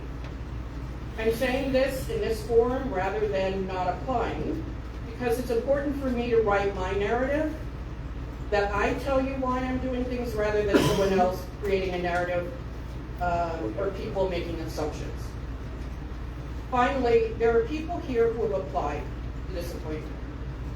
And some of them may have not been heard before. Please listen carefully to what they are saying and incorporate it into your decision making. And I'm going to finish this, and also consider them fully in your decisions this evening. But I am removing myself from this thing. If you have any questions. Thank you so much, Manola, and I appreciate your comments.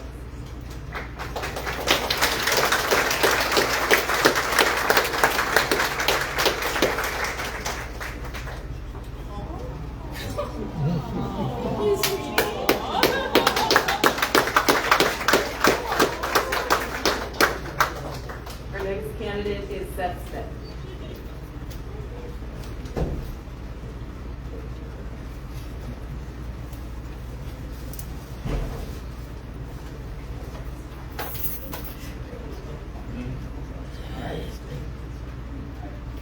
Council, Mayor. My name is Seth Smith. I've been a Lemon Grove resident for 15 years, and I've been an architectural designer for the past 11 years. And in my experience as an architectural designer, I've had the opportunity to lead teams of consultants to solve complex problems and really bring them together in order to solve complex problems and meet challenging projects. And what that really means is I've learned how to work with people. And I've been able to work with people both in my professional role as an architectural designer. I've been able to work with people in my role as the planning commissioner. I've been a planning commissioner for 5 years, and since then we've gone to being chair of the planning commission, and I've been there for the past 2 years. As a planning commissioner, I was able to offer some really middle of the road compromises that help my fellow commissioners work together and find a solution that we can all agree upon. And my role as the chair of the planning commission,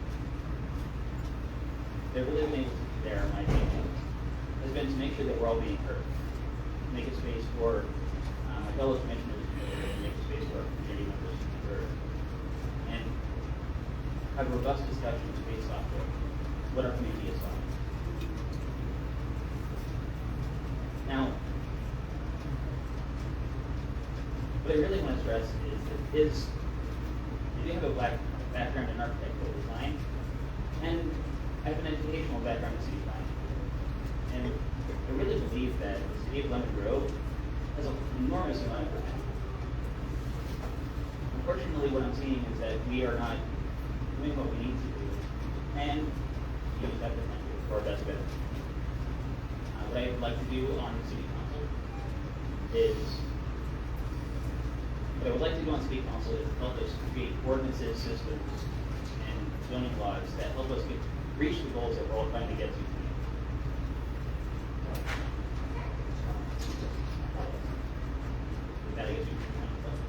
All right, perfect. Thank you so much. We will start with Mayor Pro Tem Mendoza.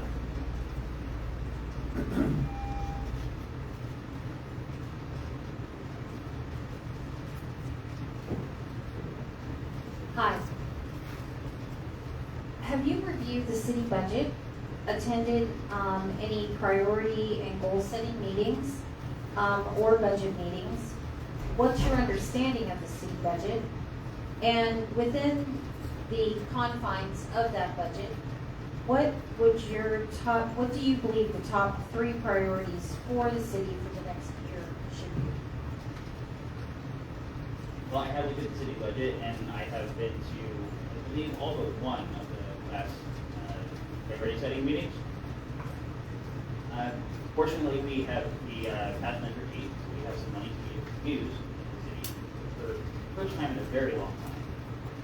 And what I think we should really set to do with those funds is, one, work on our city planning and zoning ordinance, so that when we're applying to open businesses in the city, when we're applying to investments by building homes, by building commercial units, we have a clear defined process that makes it easy to do.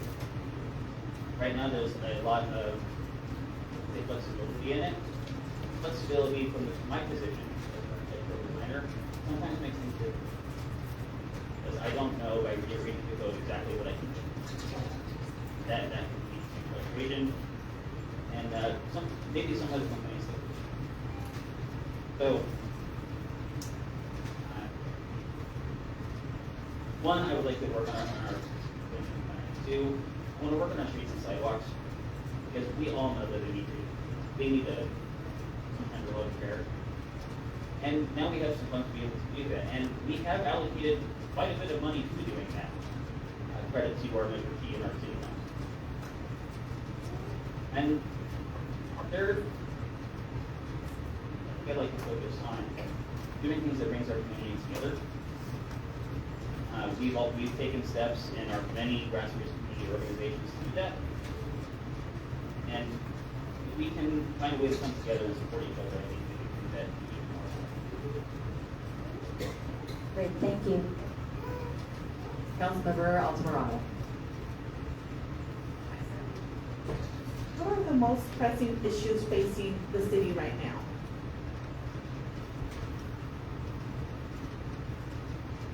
Well, I think I touched on a few of them. One that I did not touch on was the way that we need to help our unsheltered neighbors. We do have some funds to be able to do that. We don't have complete control over those funds. But we do have some influence. And like this, we can do to try to resolve these situations. Each one of them is unique. There are many different forms of homelessness as there are people out there. That is one of the top issues. Second, I think, again, is planning and zoning. We are not yet in a position where our plans for our future align with what we are doing today. And I would like to see those 2 things together as well. I'm going to say,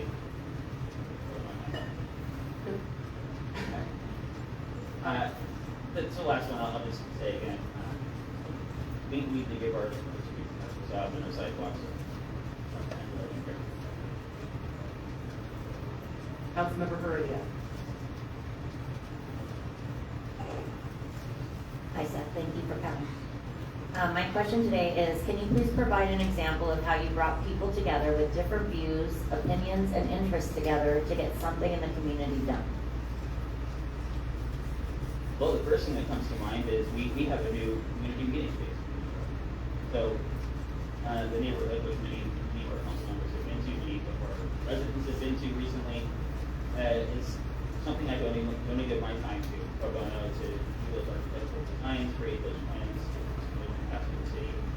And in doing that project, we are working with many different people who have many different perspectives on what that space should be, how we use that space, working with, it's through a denomination helps support that with them. And so aligning with what they are allowing people to do, but also trying to offer so working with both the owners, the contractors, the landlord, and my own viewpoints. I think we were able to come together and do something really special.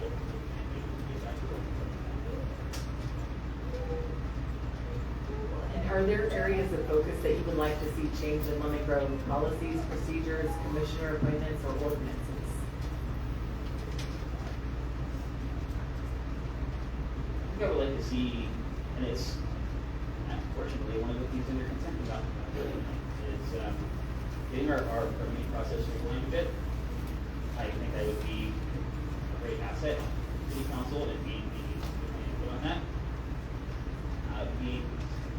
I've been an architectural design. I've submitted I sat on the planning commission and spoke to us. When I was in college, I interned as a design reviewer. I've been on every side of this permitting sit on. And so I would really like to see that permitting, or that process get streamlined in a way that we can help us invest in our future. As far as how we're appointing committee members, I don't have any issue with that. I don't really have much to say on that. I really would like to see our zoning, planning, and permitting process. All right, we'll give you 2 minutes to wrap up. All right. So, well, I believe that I will be a valuable asset to this council and remain committed to serving our community to the best of my ability. I would also like to take this moment to share why I believe that Lauren Faiai would also be a wise choice to fill this vacancy. As a TV's wife, Lauren is unique and personal understanding of former Council Member Faiai's values, thought processes, and vision for Lemon Grove. Among the perspectives available to fill the seat, hers would most closely reflect the perspective the voters of Lemon Grove originally chose for this office. Her service would stand as both a continuation of his vision and a meaningful tribute to his memory. This council now faces an important and challenging decision. I trust that the choice made will strengthen our community and move our city forward. Okay, thank you so much.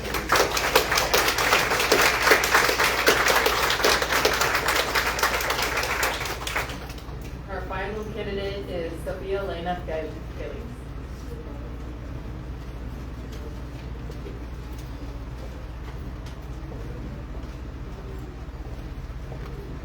Have you come on up to the front? And we'll give you 3 minutes to do an opening statement, then you'll get an opportunity to be asked questions, and then we'll give you 2 minutes to wrap up. All yours. Lemon Grove City Council members and Lemon Grove City Mayor. My name is Sophia. I'm a local resident and I am a businesswoman. I recently retired from working in the government contracting industry. I have a 15-year career where I worked directly with the government and the Department of Defense, overlooking government contracting. And I think that brings a lot of value to the position of the council. I also have experience working for the state of California, working in a 5150 unit and at a group home. So in regards to mental health and dealing with the public, I have worked tremendously with that, and I'm passionate about that. As a local businesswoman, I also am great at rebranding, marketing, business development, and community outreach. I love to help my community, especially during the holidays. For the last decade, my company has sponsored local children for the holidays. I think it would be great because I am now retired from the government contracting, so I have the time to do this. I I have the dedication to work with you guys as a team and to help elevate Lemon Grove. Lemon Grove is a beautiful community, and I want to help it shine. I have the knowledge, I have the skills, and I have the leadership to do that. And I want to work with you guys as a team. I think bringing my professionalism and working together to unite our community is vital, and I want to help do that. I thank you so much for going over my resume, and I look forward to possibly being your next Lemon Grove. Wonderful, thank you so much. Now we'll move to the questions. We'll start with Mayor Pro Tem Mendoza. Hi. Have you reviewed our city budget, attended any priority or goal-setting meetings or budget meetings? And what is your understanding of the city budget? And within the confines of that budget, what do you believe the top 3 priorities for the city for the next years? I have not attended a single budget meeting. However, I did do research on the budget adopted for 2024 to 2025. It says here that the total is $54,061,178 of expenditures, with $20,918,174 of that amount located in the general fund. I feel strongly that creating long-term business development for other businesses to continue to do business for Lemon Grove and export contracts here, help support mental health for the homeless, clean up the area. I feel like that would be great to unite our community by cleaning it up and showing how we can shine as a state. Also our roads, I've noticed that, but something vital to me is the drain sewage, especially when it rains. That could be a huge problem for Lemon Grove. I want the solution to that. Thank you very much. Thank you, ma'am. Thank you, Councilmember Altamirano. What are the most pressing issues facing the city right now? I feel like the transparency and uniting our community. I feel like we have great leadership here, but I feel like we need to unite now. I want to have a fresh start. I want to bring us together, and I'm great at that. I feel like that would be ideally one of the top things I want to focus on, bringing us together. Also, education and resources for our local youth. We have the rec that we can use to make more programming, mentorship programming, where they could learn trades, or they could just come together and have a safe location after school. I feel like mentorship and further education for our youth and ensuring they have somewhere safe to go after school is vital. Excellent, thank you. Next we'll move to Councilmember Heredia. Hi, Sophia. Thank you for coming today. My question is, can you please provide an example of how you have brought people with different views, opinions, and interests together to get something done in the community?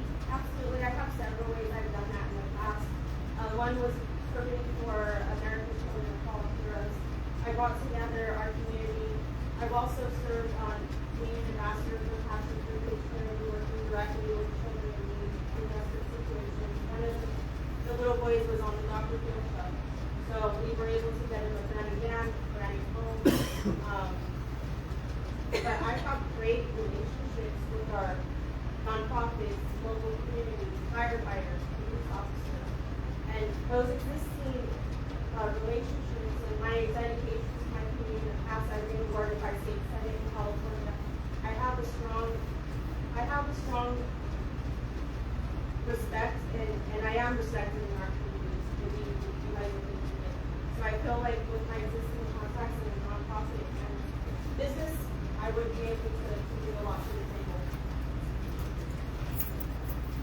All right, for my question, are there areas of focus that you would like to see change?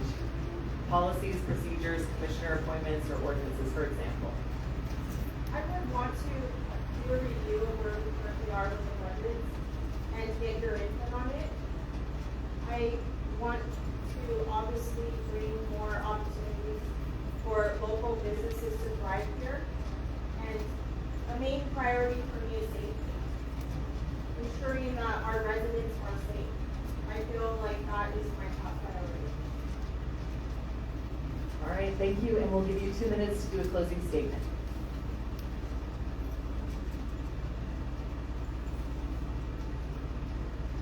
Mayor Snow and the Monroe City Council, I am ready to serve you immediately.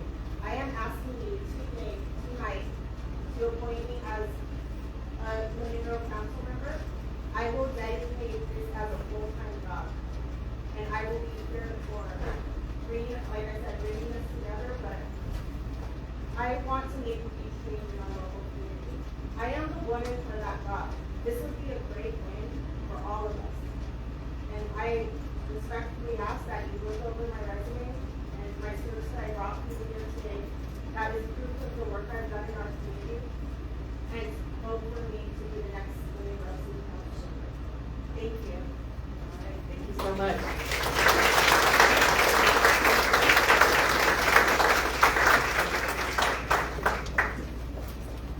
All right, before we move to general public comment, I just wanted to give us a 5-minute break just to get up and move around a little bit, and then we'll start with public comment when we get back. All right.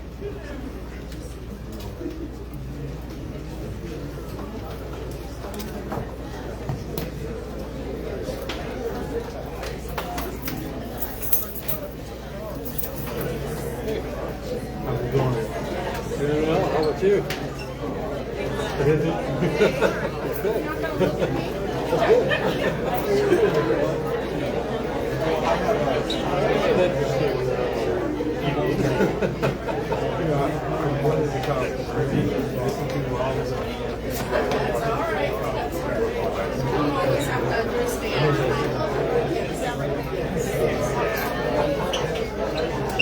Yeah, it's interesting. You know, as soon as you see people actually getting involved in the community or more and more than others, well, you know, yeah, you're hearing more people who want to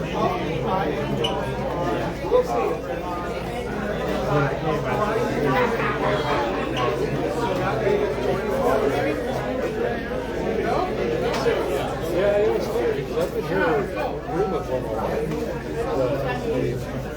I never really done it. I mean, I was working, I was being sent all over the country. But here now that I'm retired.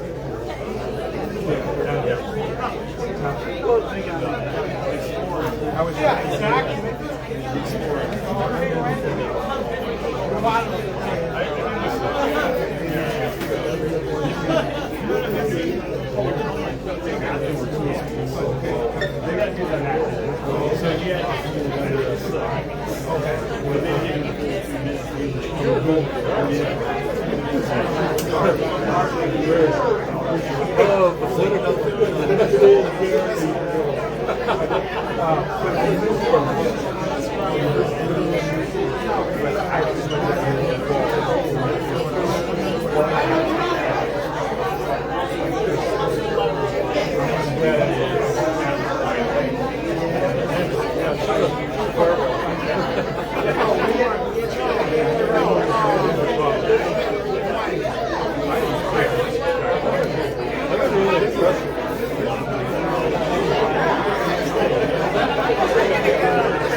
started performing, he graduated from USA Youth. And a friend of mine said, I'm looking for an actor. So I got one. And then he had to be active and actually was a singer. And this was like many years ago. He came and he got the lead role. And I'm listening to it. And he goes, I'm going to get with it. So we did racing music. And I got him back to the video. And then we just started doing that. This is the place into this, but also the jazz. You really want to play theater in the world. Tasha's an amazing artist. Tasha's an amazing artist. And we were seeing the real SUVs all dirty, and so we just came back from Baja, and said, "Hey, we're in Baja too." So we started talking about camping, and she told me what she did, and all the shows.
Everyone, I want to do one last public comment. If you want to get to the comment and deliver your speaker slips to our city clerk, Joel.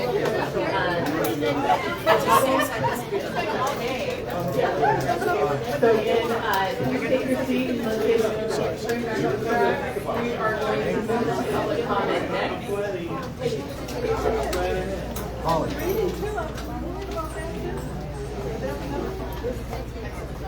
Our first public speaker is going to be Linnea Campbell. And we're going to do 2 minutes. Hey, good job. Public comment.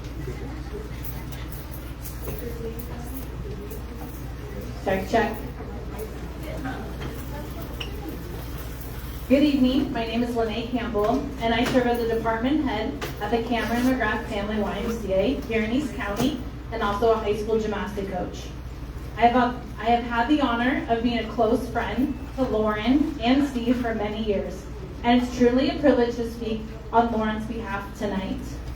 Many of you knew Steve as a loving husband, an exceptional father, known for his unwavering support and deep-rooted values, a passionate youth football coach, and a man of faith who believed deeply in the power of community.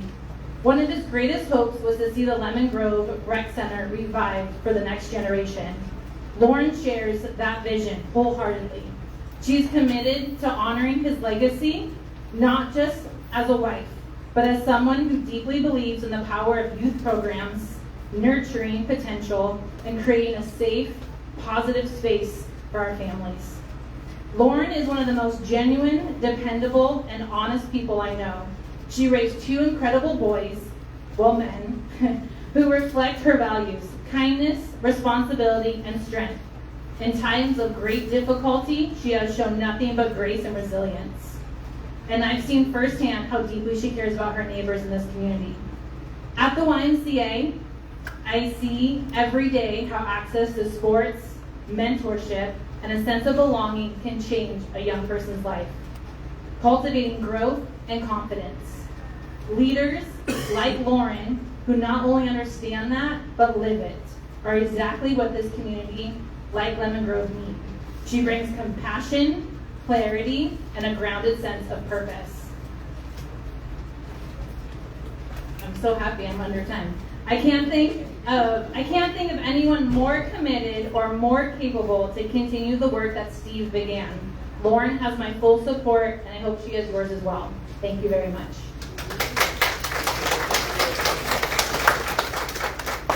Our next speaker is Matt Kostrensky.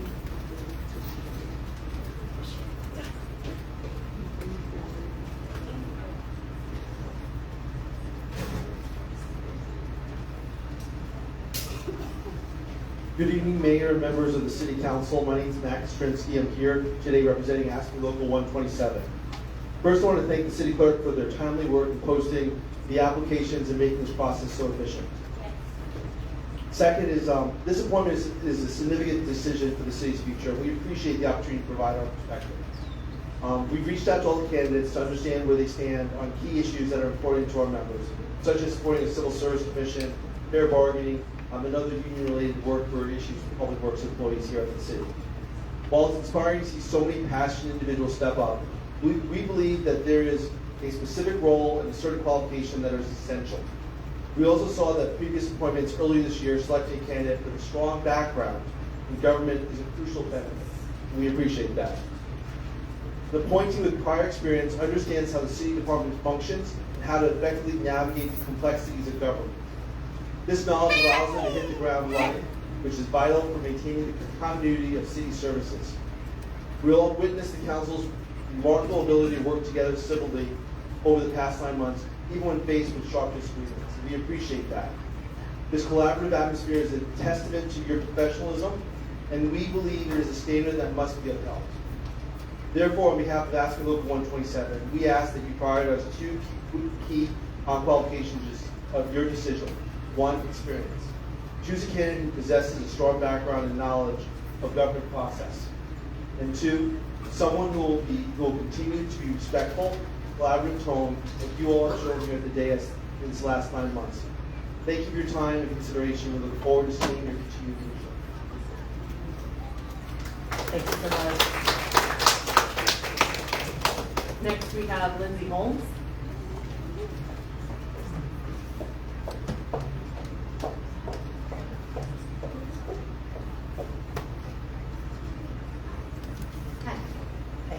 Can you hear me? Hi, my name is Lindsay Holmes, and I have the honor and privilege of calling Lauren Faiai my sister. For as long as I can remember, I've looked up to her, and not just because she's my big sis, but because of her natural ability to be a leader. Even as a kid, Lauren was fearless. She was the only girl on her full contact roller hockey team. She owned it. She was never afraid to go against the grain. She played on a travel softball league and always won the Most Spirited Award because she lifted up her teammates. Here's the thing, she has this gift of making people feel valued, of turning acquaintances into friends and friends into family. That's who she's always been, a leader who doesn't just step up to the plate, she pulls others up to the plate with her. I watched her and Steve raise my nephews into the most loving and respectful men I've ever known. She's always kept her family engaged in acts of service to others. Fast forward to now, I've seen her navigate one of the most difficult, complex, and devastating times, hardships that any wife or mother should ever have to endure. When my sister suddenly lost her husband, Steve, it was unbelievably heartbreaking to her and so many of you in this room. But here's what I've seen in Lauren since that day. Even in heartbreak, she has refused to let go of hope. Her vision for this city, for continuing Steve's work in honoring his legacy, has only grown stronger. Her grief has been deep, but so has her resolve. Now, I currently live in Portland, Oregon, and I've been there for over 20 years, but I've been spending a lot of weeks here in Lemon Grove, and I have so much more to say, but I'm gonna run out of time. So I'm just gonna say that I see this city through the eyes of an outsider. It's a whole different lens, and it's really neat to see how much passion people have here, but how much contention and emotions are here too. I think is problematic, but I see my sister as being somebody that can bridge that gap, and I think she will be. Thank you so much. Next, we have Chris Williams.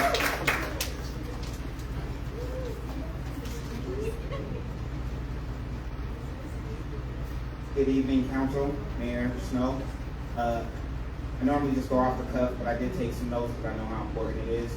I would like to just start off by saying that there's a lot of passionate people in this community who really want to see Lemon Grove move forward. I'd like to remind everybody, Council, and even those behind me, that truth is the ultimate uniter. Encourage truth, encourage accountability. Wherever that truth may lead, these people have broad enough shoulders. They know what they live. They know what they experience. Just give them the truth and hold people accountable to the good, bad, and ugly. I came tonight because I've seen some things on social media regarding Lauren and sympathy vote. And I wanted to come here personally just to say that is the furthest person that needs a sympathy vote. She has strength, she has grace, she has power, and she deserves that seat like nobody else because the people voted for her husband and her husband's agenda. There is no one who knows her husband's agenda better than his queen, Lauren Faiai, and I hope we all remember that and respect that. Steve won grassroots with many of the people behind here. He beat government experience, he did it with passion, he did it with heart, he did it with love and resolve, and that's exactly the epitome of what Lauren is. I'd also like to remind you that there's been over 40 people in the House and Congress called widow succession that has seamlessly moved into the role, and 39 of those of the 40 won a special election. So what does that tell you is that the people choose people like Lauren in tragedies like this, and I hope we'll remember that. Thank you. Next, we have Trina Gravelis.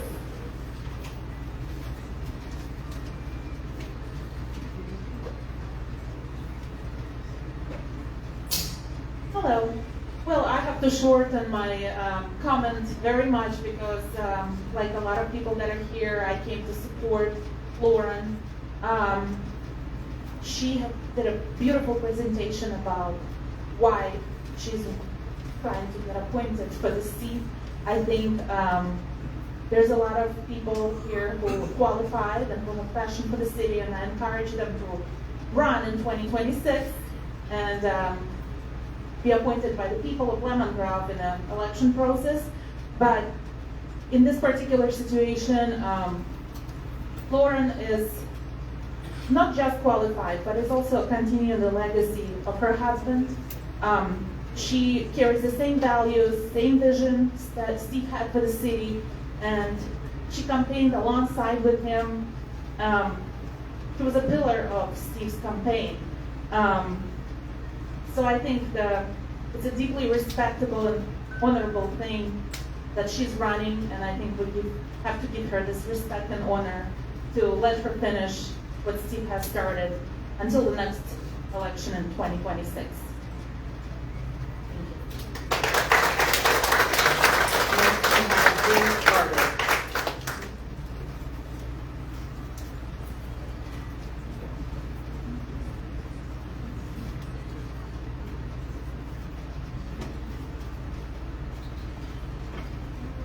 Good evening, Mayor Snow, Mayor Pro Tem Mendoza, and council members. My name is James Carter. I want to share my support for Mr. Joseph Smith's candidacy for the City Council. I've known Joe for 2 years. In that time, I've seen his steady commitment to service. He works hard to support families, mentor youth, and strengthen community ties. His background in education, consulting, and community development gives him both the skills and perspective needed to serve effectively. Lemon Grove is proud of its history, small town spirit. At the same time, the city is working to build a strong and stable future. Priorities like state parks, youth programs, and community events such as concerts, movies, and the bonfire show how much the city values connection and pride. Joe's life and work reflect those same values. He's dedicated over 20 years to building opportunities for children and families, and he knows how to bring people together around shared goals. Joe also brings practical leadership. He's managed programs, balanced resources, and worked across different groups to deliver results. He knows how to listen, how to collaborate, and how to keep both immediate needs and long-term goals in view. That balance is exactly what council needs right now. Appointing Mr. Joseph Smith would give Lemon Grove a leader, a servant leader, who is ready to serve on day one. He has the personal commitment, the professional experience, and community vision to help move council's priorities forward. For these reasons, I respectfully recommend his appointment to City Council. Thank you.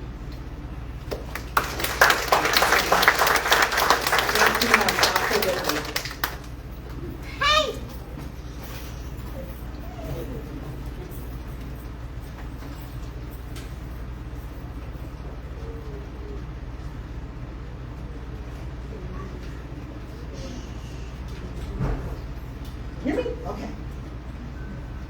So hello, my name is Tasha Wigley. I am the regional supervisor for the extended learning program. I have been employed with the Little Grove School District for over 18 years. And I want to say thank you for giving me the opportunity to speak on behalf of Joe Smith today. When I first heard the name Joe Smith, I went, who is this guy coming into our school, helping everyone? And I said, later I had a chance to meet him and learn more about his work. But one thing that stood out to me is Joe's unwavering dedication to his community. He invests a significant amount of time in service. And I had the honor to work alongside him when he was our director for the expanded learning program.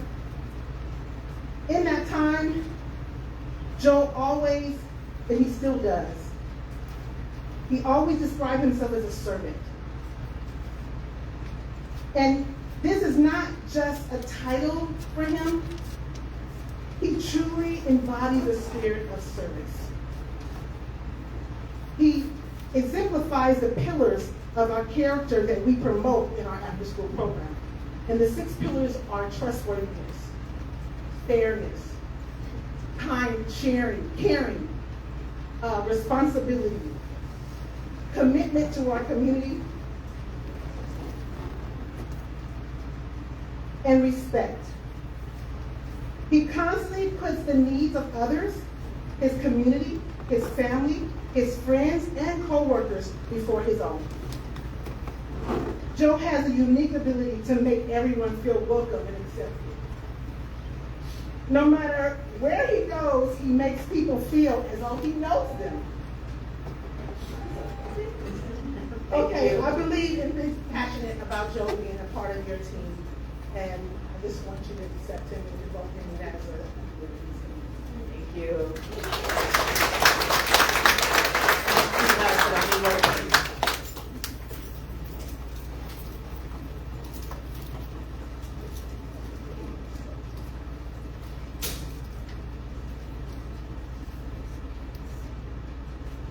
Good evening, Mayor Snow, council members, and members of the community.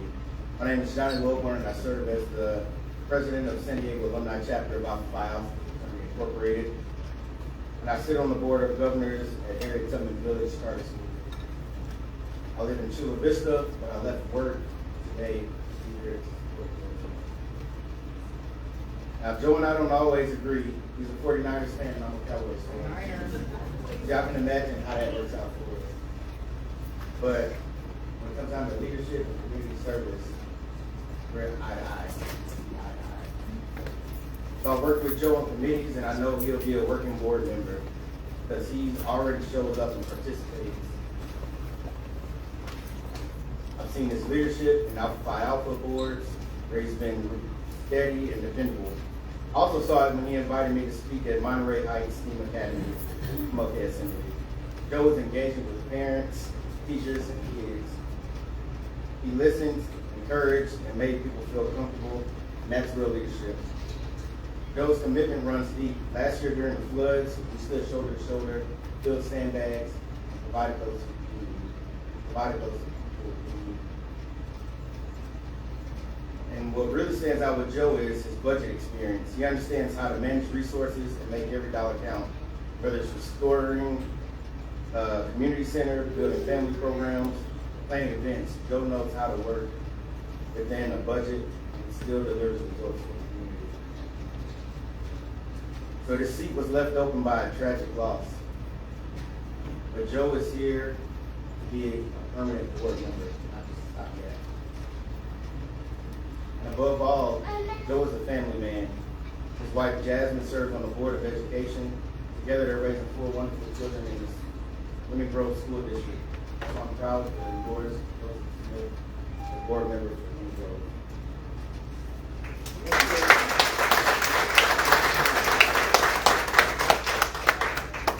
And last we have Joy Banks.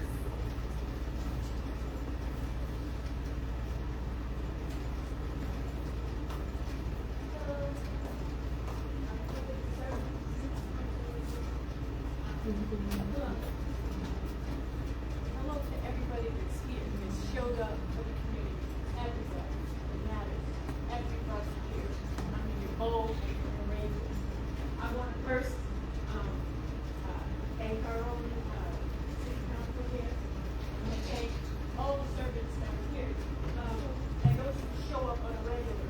And those who are showing up for the people they love, care about, stand up for.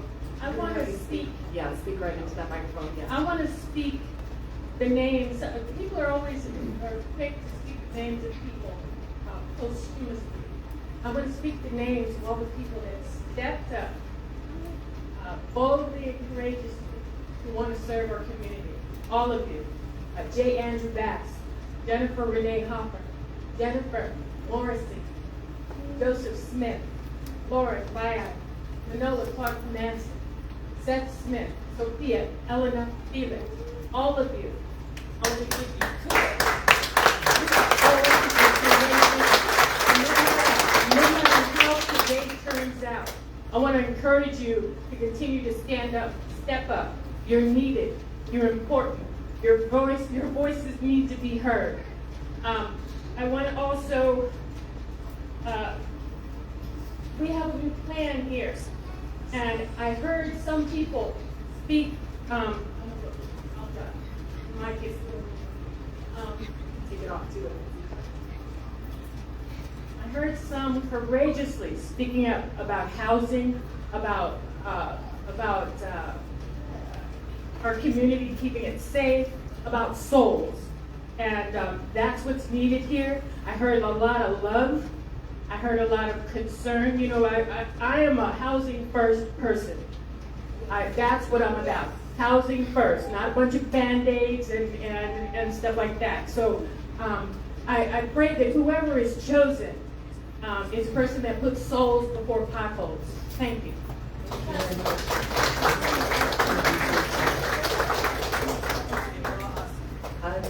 Thank you to everyone. Thank you for everyone who's given us public comment as well. This will close the public comment portion of this agenda item. And now we'll move to City Council deliberations and voting. For this portion of it, we'll go around and do a round of deliberations. As the city manager had explained originally, we each have a form here for us to fill out. It has our names on it, and then we're able to put our top 3 choices on there.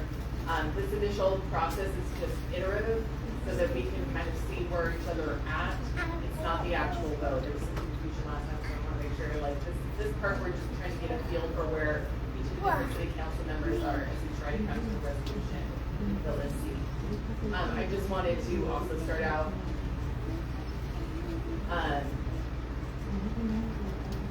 respecting the space that Steve left. And I'm grateful I had the opportunity to know him. Whoever takes that seat has some big shoes to fill. And there was a lot of love there. And we heard from many of the different people who came to this today, both the candidates and both the community members. We're doing so much better as a city, really moving forward and focused on progress and working together to accomplish that. That was a legacy that he shared. Moving forward, we've got a lot of work left to do. There's a lot of issues, and we talked about quite a few of them there, and we have to get down to the real work and the real business of the city to make sure that we can move this city forward and continue on that progress. So I will go to my council members, and I will start with Councilmember Altamirano, and let you provide your thoughts. First, I just want to say thank you to every single applicant that filled out the application, thought about all these questions that were asked, put your heart out there, showed up here, answer the questions, pour out your heart again. I know some of you guys were nervous. I was super nervous when I was appointed, so I know exactly how it feels.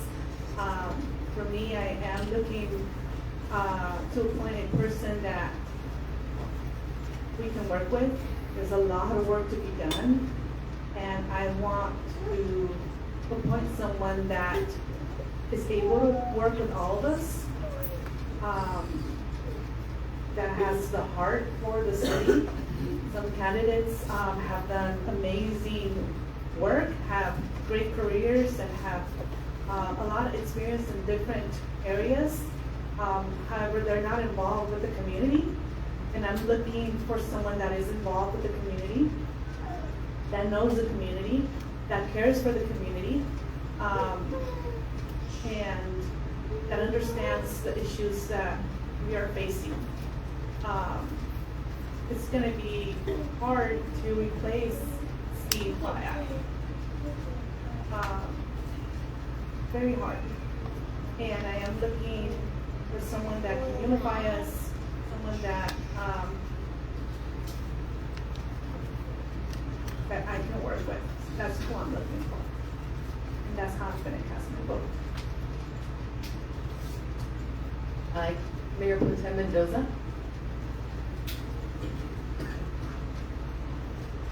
Yeah, I want to echo your comments in the sense that, you know, every time we do this, whether it's for a city council position or a planning commission position, I am just absolutely amazed at the caliber of people who live here in London Grove and who share our passion for our little city. So I do thank each and every one of you for coming in here and putting yourself out there. I too was an applicant at one time before I actually ran for office, and I was not chosen. So I know what that's like. And then I turned around and I ran for office, I think 4 years later. So if we don't pick you, there's three seats open in November. So, you know, please think about running because you are all excellent possibilities for this seat. That being said, right now we have 2 new council members here, and we have a new mayor. These 3 people have only served in their positions for about 9 months. Councilmember Altamirano, actually a little less than that. And Mayor Snow was only on the council for 2 years before she was elected as mayor. This is not to say that all 3 of them are not doing their absolute best to immerse themselves in their respective jobs. In fact, I applaud them for their hard work and dedication in learning their new positions. However, this position, this seat, comes with a huge learning curve. It took me at least 2 years, 2 cycles of 2 budget cycles, 2 audit cycles, 2 general plan cycles. It really takes a while to get your feet on the ground. You have to understand the city budget, the city finance, the audit, the municipal codes, the ordinances, and the policy and our policies. And I had already spent 10 years on the planning commission. So I thought it wasn't going to be that hard because I was pretty well versed in the general plan, zoning codes, permitting, and building ordinances. But there's so much more. There was so much more than that. Preparing these new council members and the new mayor this past 9 months has been a huge burden that has fallen primarily to the city manager. This is primarily her job. In the 25 years I've lived in Lemon Grove, we always have 1 new council member, it seems like. Every 2 years we elect at least 1, sometimes 2 new council members. But never have we had 4 new members for a city manager to have to bring up to speed at one time.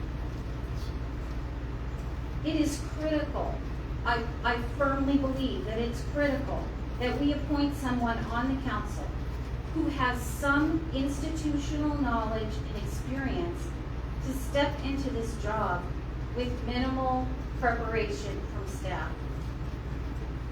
That person is Jay Bass. Jay served on the Lemon Grove Planning Commission for 4 years. I actually took his place because he then went to the Lemon Grove School Board for 16 years. He has also served as chair of our Community Advisory Committee, whose job was studying the city budget and advising the council on community concerns. In addition, he was active on the Measure T Committee, which was successful at passing a much-needed tax measure in the city. And no one else who's applied tonight comes even close to what Jay can bring to this council. Jay has lived in Lemon Grove for 35 years. He raised his family here. His daughters were educated in our local schools, where he and his wife were active in their education and in school-related activities. He has been involved in our community for all of those years as a member of various philanthropic and community groups working to make Lemon Grove a better place to live. His experience, he has a bachelor's in business management, he's a Navy veteran. He regularly attends city council meetings for I don't even know how many years. As long as I can remember, Jay's at almost every city council meeting. And who doesn't like Jay Bass? Everybody loves Jay Bass. I mean, I never hear anyone say, "Oh, that Jay Bass. Oh, that Jay Bass." No, everyone loves Jay Bass. Who've known him for a long time, who met him for the first time. In addition, we are a very diverse city. And I think a lot of people don't realize just how diverse Lemon Grove is. And Jay represents a fairly large segment of our population. Also, Jay and Steve were very friendly with each other. They were on very friendly terms. And I believe that Jay shares Steve's vision to the city, and that Steve would be very pleased to see Jay step into his shoes.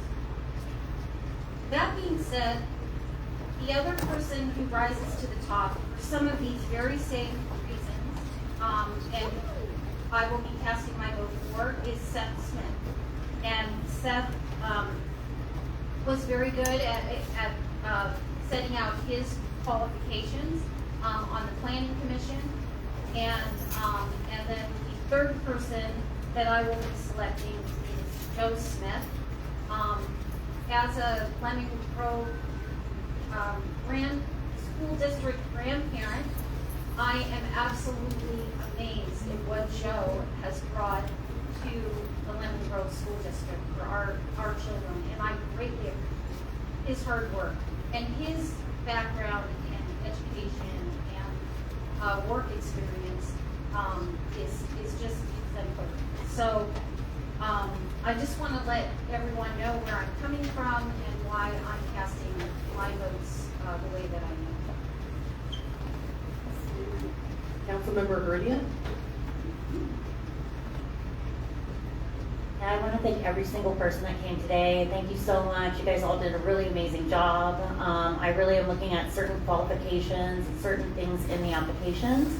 One of the things was I'm looking for somebody that's not planning on running in 2026. That's really important to me actually, because I feel it's real important for you to go door to door and see how hard it is to actually run a campaign. I want to fill this seat with somebody that has no aspiration for that. I also want to fill this seat with somebody that has the passion and the non-political affiliation that Steve Faiai brought to the table here. It was just so important to have, not a politician. The people voted very, very clearly in this last election. They wanted new faces. They didn't want politicians. They wanted people that were listening to the people. And so I'm going to be putting all of my support behind Lauren Faiai. I believe she is the voice of Steve Faiai, the closest thing we're going to get to that. And she's going to be the person that can bridge all of the hurt that's currently going on in this city and kind of be the builder. She'll be the builder of relationships because she's demonstrated that over and over again. Even through this horrible time in her life, she has shown that she is stronger than she even was when Steve was here, to be quite frank. I didn't know her before running for election. Me and Steve and her, we knocked on doors every day. And it was hard work. It's hot out there. And you're pounding the pavement, and you're talking, and you're making relationships, okay? And those relationships are what got Steve here. And she went to those doors with Steve. That is important, okay? And I want to make that very known that I'm putting all my support to Lauren. Thank you.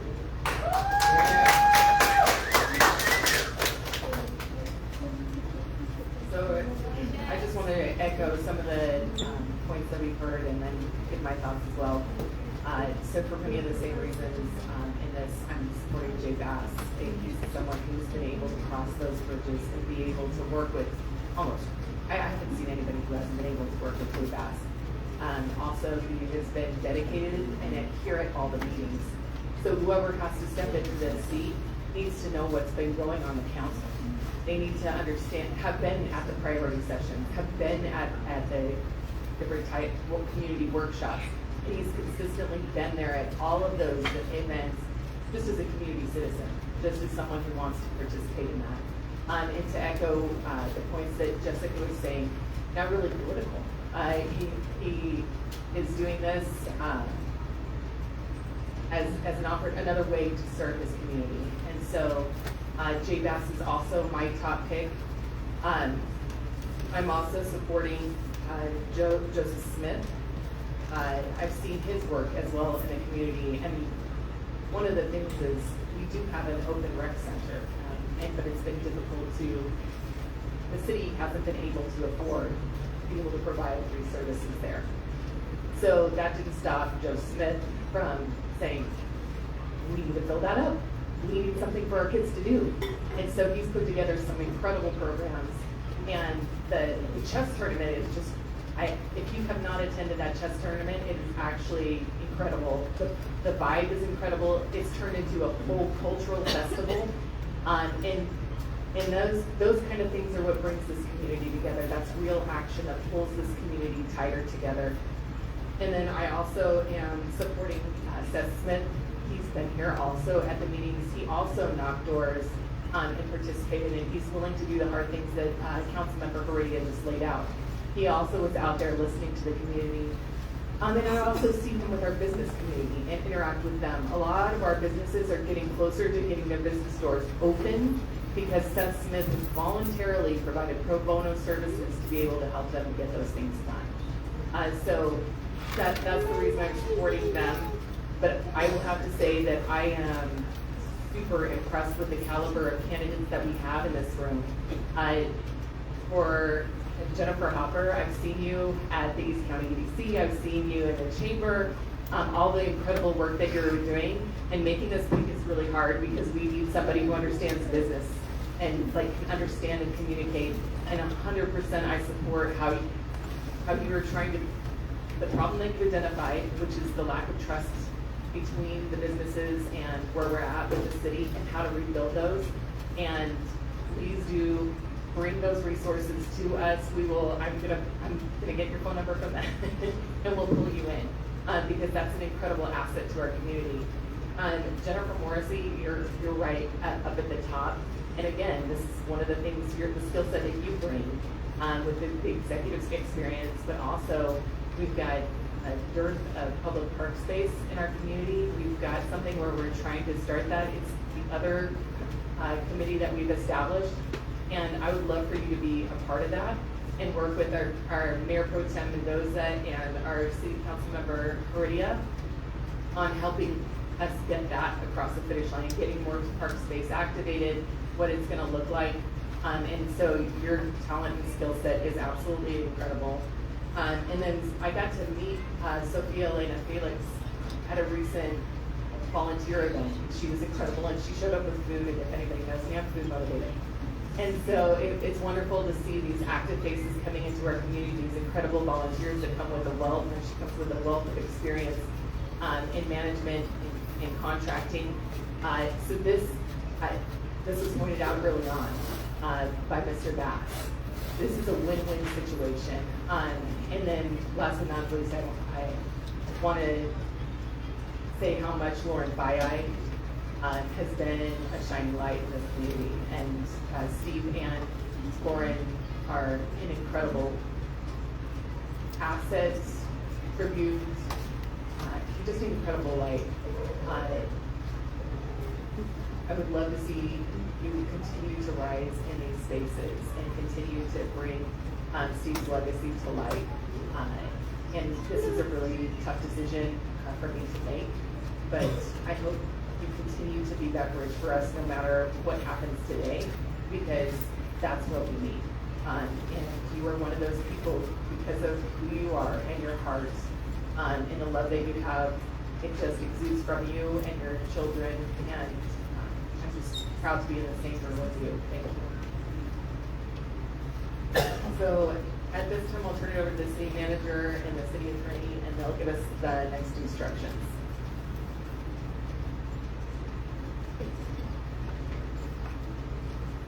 So the next steps is, if you would like to fill out your tally sheets, you certainly can, and we will put those up. And the city clerk will tally sheets, and they will see if, and again, remember to make sure you do your first choice first, second and third choice. Don't quite do ranked choice voting, but we're hoping that everybody will put down 3 choices, so we can get to a candidate that we may have. We will also have the city clerk announce those when they are received, so that will be public. Just so that everybody knows. And then after the tallies are accepted by the clerk and announced, I suggest another round of discussion, depending on, how you like to proceed.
At this time, I will announce the votes.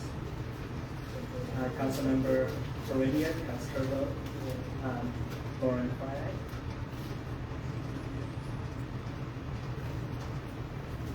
Council Member Altamirano cast her vote for Lauren Faiai.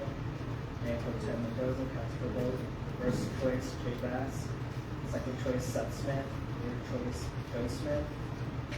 And Mayor Snow, her first choice was Jay Bass, second choice Joseph Smith, and third choice Seth Smith.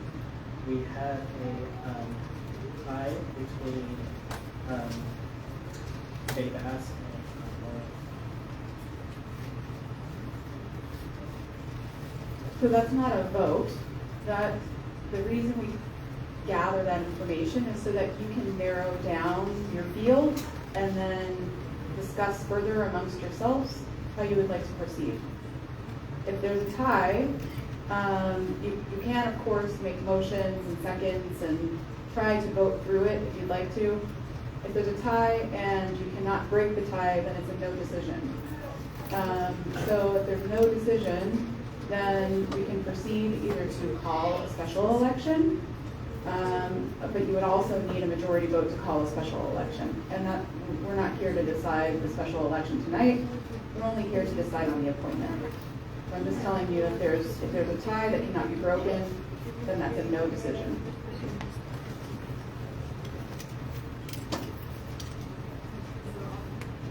I'll look to our council members, Altamirano and Heredia, and it looks like you don't have top candidates. Can you please give us second and third options too? My second and third option is Lauren Faiai. So as you're unwilling to even contemplate another person, I don't think we'll be able to get the vote where we need to tonight. And unfortunately, what I think we'll have, one thing that we can do is get a whole new slate of candidates and move forward that way, or the likelihood that we'll end up with an empty seat is high. So, again, if there's any way we can get you guys to consider a second or third candidate, or explain at least why you won't consider anyone else on this list of highly qualified candidates, I'll leave it over to you, Councilmember Heredia. Can I finish? We're going to go to Councilmember Heredia first, and then I'll call him. I'm putting all my support behind Lauren. I don't plan on changing that. The reason that is because Lauren is, again, the only one that's really a very neutral, nonpartisan person.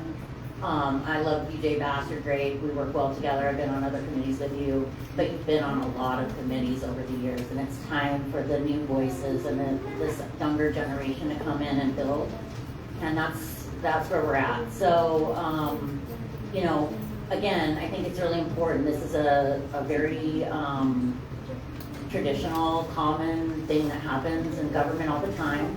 It's actually a very historical thing that started off with women who lost their husbands and they weren't allowed to have hold political office, and that's why this became something of the norm. Despite all that, and that's not to say anything, because really it comes down to what I need is somebody that's going to build bridges and not upset the side that's upset right now. And Jay Bass isn't going to do that for this community. Leaving a seat blank isn't going to do that for this community. Both sides of the aisles have contacted me throughout this process asking if Lauren was going to run. That tells me a lot. That tells me what the community needs to hear. They need for Lauren to do a 14-month position up here to keep the narrative the same, keep a calm collective on everybody's plate, because at the end of the day, we have a lot of tension, and we have like two teams, and it's really sad, and it upsets me, because I know I'm up here working, trying to like get us to do the business, but it's really hard when we can't get it done because there's so much conflict. And the only way to get through that is not to add more conflict to the fire. So I'm still gonna stay strong, and I'd like to continue to keep all my support to Lauren. I think it would be great if you guys could consider that as well. So, thank you.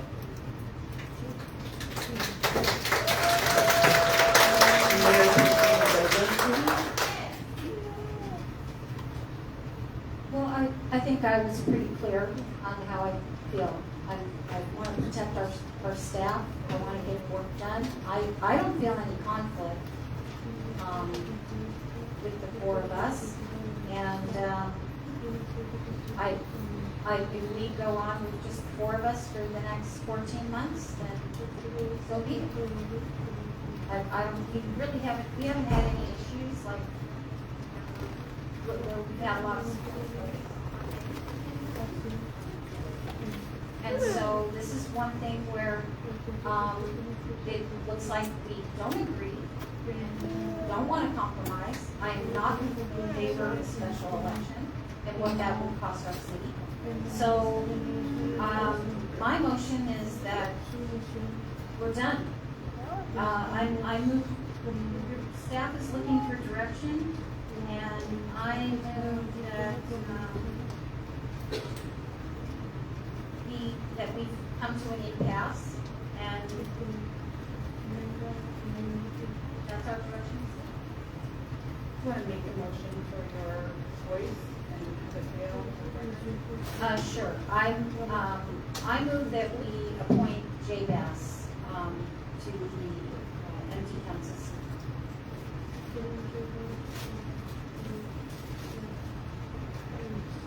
I'll second that, but I'll give a little bit more comment. I really hoped, and this is, so going back to the first appointment process where we had you here at Alston added as a council member, that was my olive branch. I came and wanted to reach out to that side of the community. I wanted to have somebody who came in and was able to be able to assuage some of the conflict that I had seen in the community. And so I cast my vote in favor of Yadira. I have been grateful for how she's represented herself on this council. She has been someone who brings her perspective, but has been utterly professional and has been a pleasure and a delight to work with. I really enjoy being able to work with each of the council members up here. Jessica Heredia has been a true asset. Mayor Pro Tem Mendoza is a wealth of experience and just has a heart of gold and is the epitome of a servant leader. This is a new day and a new dawn in our city. A lot of people who come to these meetings have really been able to feel the difference. And part of that is because we made a conscious decision, and me in particular made a conscious decision to try and reach out that olive branch. I also changed some of the things that have been done from the previous mayoral seat. I recognized groups in the committee and in the community that hadn't been recognized for their good hard work. We recognized people who are doing anti-graffiti work. We gave them certificates of recognition and we celebrated them in our community, rather than having that community divided. We've tried really hard to mend these rifts in our community. Those have been conscious efforts, intentional efforts to try and change how this community had been interacting with itself. And we've seen great things happening. There's still some division, we still have work to do, but we are trying to mend those bridges. I put my vote and cast my vote behind this Councilmember Altamirano, and that gave that quotient of the equation the majority vote. That's how much I was willing to risk and how much confidence I had in that candidate, that she would be able to weather the storms that she would experience in her own community of friends and be able to get the job done. At that time, Councilmember Heredia was again unwilling to come with any other option other than her candidate. And I am disappointed in the lack of ability to come to some kind of compromise, because this work is hard. There's a lot of responsibility that comes with it. All of us are managing jobs, families, and other things in addition to this. And one empty seat means that, 20% of the work that would have been handled by that person is now back on our shoulders. And so I do want to fill that seat. I don't want an empty seat sitting there. But we have made compromises, and we just have to grab the ball and run. And the best candidate to do that is Jay Bass. He has been here at every council meeting. He is at every workshop. He is at every priority session. And he has been doing that for over a decade. And so that's the kind of person who I think can pick up the ball and run with this. I don't want that seat empty, but we'll go ahead and I am the second on the motion, so we'll go ahead and take the vote. Councilmember Yadira Altamirano. Before we get to the vote, we'll go to Councilmember Altamirano. Thank you, Mayor Snow. I really do appreciate your comments, and I appreciate you having voted for me at the time. And I believe that I have proven to you, like we said, that we can work together, that we can make it happen. By you not voting for Lauren, that is creating more of a separation. Lauren is the person that will unify us because she has no issue with nobody. She gets along with everybody. I really like Jay Bass. We have worked together and we have known each other for a long time. He does sit on multiple boards. He does have experience, but that's not to say that Lauren is not a very intelligent, fast learner. Manola, that was a class act, gave her support to Lauren. The people want Lauren. I believe that by voting for Lauren, you are also continuing to extend that olive branch. I'll second the thoughts of Jessica Heredia in regards to just 10 months ago, Lauren was on the streets knocking on every single door with her husband, Steve Faiai. You got to know the people. The people got to know you. The people love you. I'm not saying that Dave Baz isn't loved. He is loved in this community as well. But because of the tragic loss that we just had, it's as if we're saying, Steve Faiai, we're re-electing you one more time because of what you did for us. You are an extension of him. Everybody knows it. I know it. Some people on the dais may know it. You make the most sense to me, to the people. And it was once said on this dais, what the Faiais want, the Faiais get. And to me, that sounded like a promise. By not choosing you, we are breaking that promise. You are here to do the work of your husband, to live out his legacy. And that's why I'm choosing you. You get along with everybody. You're a unifier. You're a unifying voice. You're a force. You're a powerful woman. And I am just so impressed, and I admire you so much for how well you've handled yourself in times of tragedy, and how you're going to handle yourself up here you are to get appointed tonight. You are going to move with grace and honor and respect. You're that person. Thank you.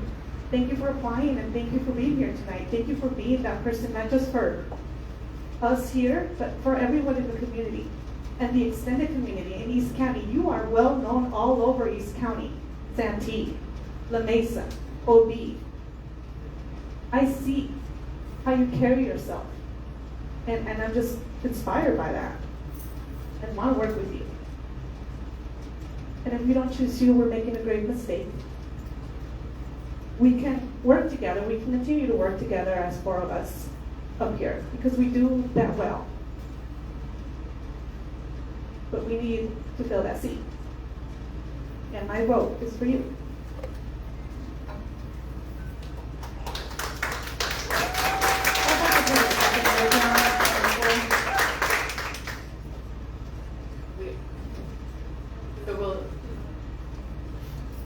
Did you mean a substitute motion? Yeah. I'd like to motion that we we move to approve Lauren as our appointed council member. And I would be glad to second that vote. Substitute motions are heard first, so we'll take the vote on the second motion unless there's continued discussion. Mayor Pro Tem Mendoza?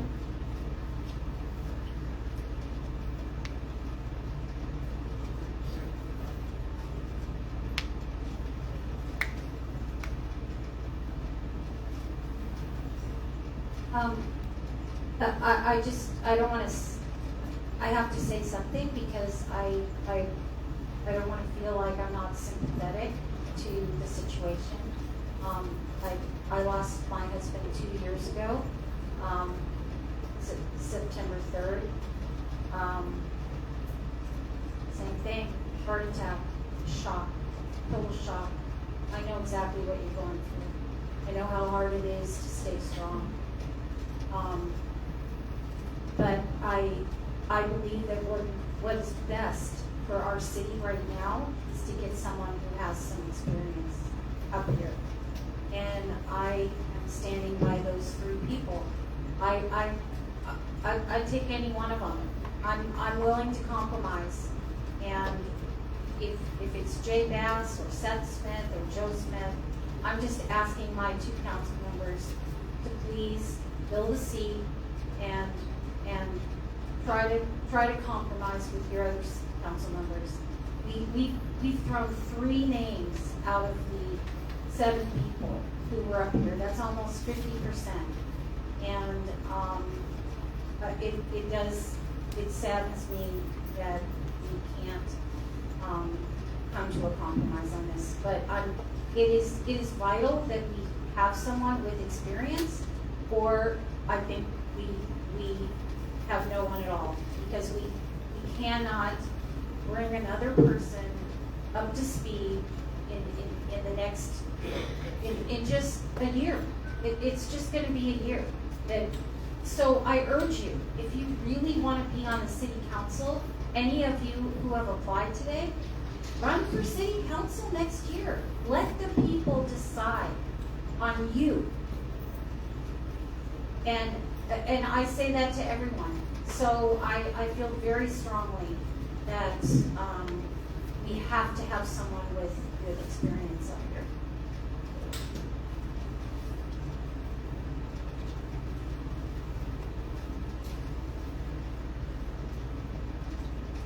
Just, if I thought that everything would be healed by just appointing one person or another, I would do that, but there's no person, Steve Faiai was up here and he couldn't achieve that. Like, there's always gonna be differences of opinion, there's always gonna be people who have different thoughts and wanna do what they do.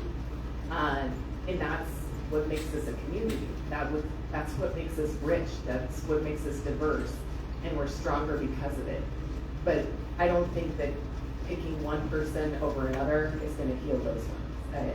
I tried. I thought that I could appease people by being able to do that, and I couldn't. It just didn't work. And so what we have to do now is try and find the best person to fill this. And those are my thoughts, and I'll turn it over to Joelle to call the vote. On the substitute motion, the motion was made by Councilmember Heredia with a second by Councilmember Altamirano to appoint Lauren Faiai to the vacant city council seat with a term ending on December 2026. I'll now conduct the roll to go on the record. Councilmember Heredia. Aye. Councilmember Altamirano. Aye. Mayor Pro Tem Mendoza. No. Mayor Snow. No. Motion passed.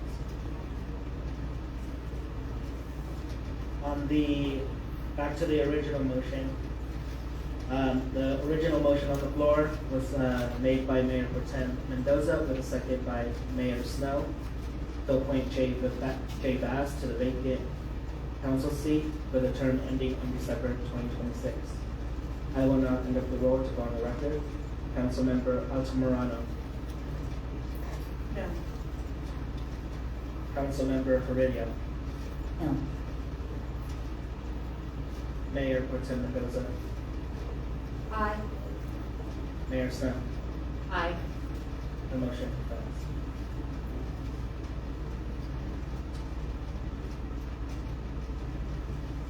So with the failure of the two motions, at this point, I think we've come to an impasse. I'll check in with my council members to see if that's the case.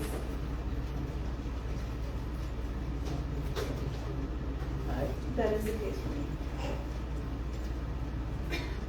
Okay. So with the failure of this, do we want to scrap this slate and have another slate come back at a different time, and we try this process again with a new group of candidates? I don't think that.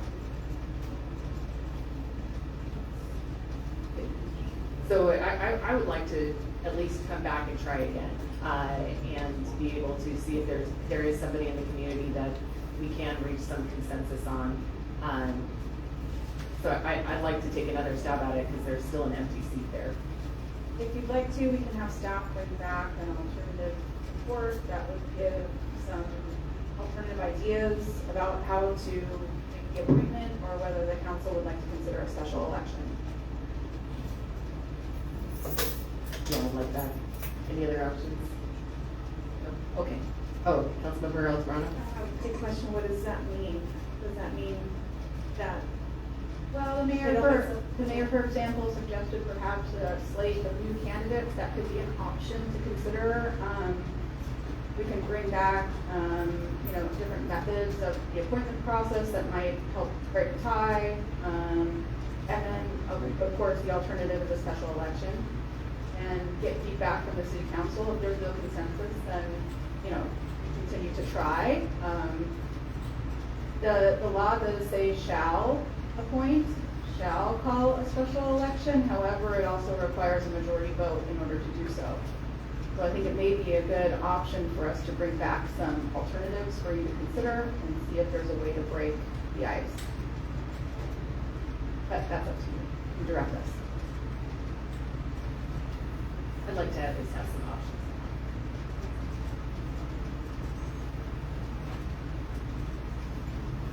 So I'm seeing a yes from the mayor, yes from Mayor Pro Tem Mendoza, nodding head.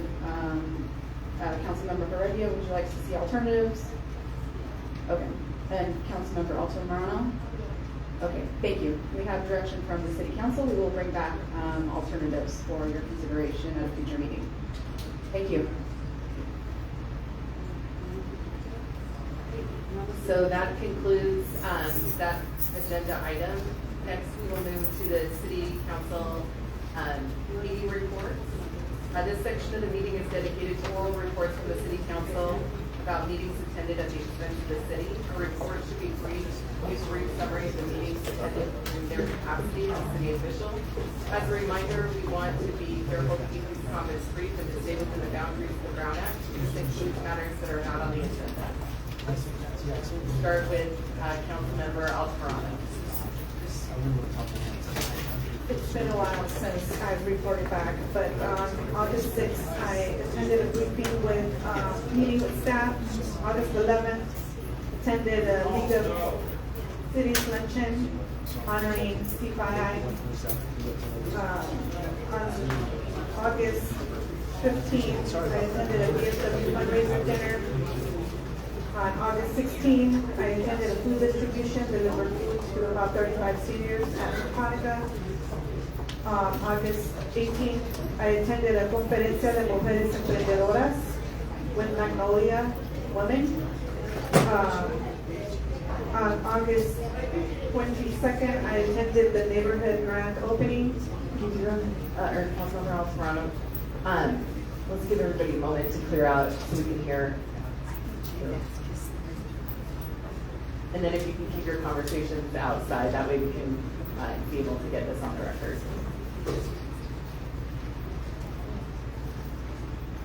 All right, sorry to interrupt. Thank you. On August 22nd, I attended the neighborhood grand opening. On September, gosh, I forgot the date. It was last Wednesday.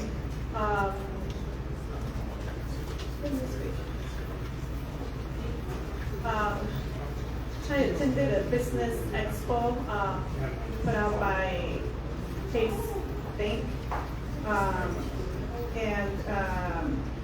This morning I attended the East County Chamber of Commerce meeting.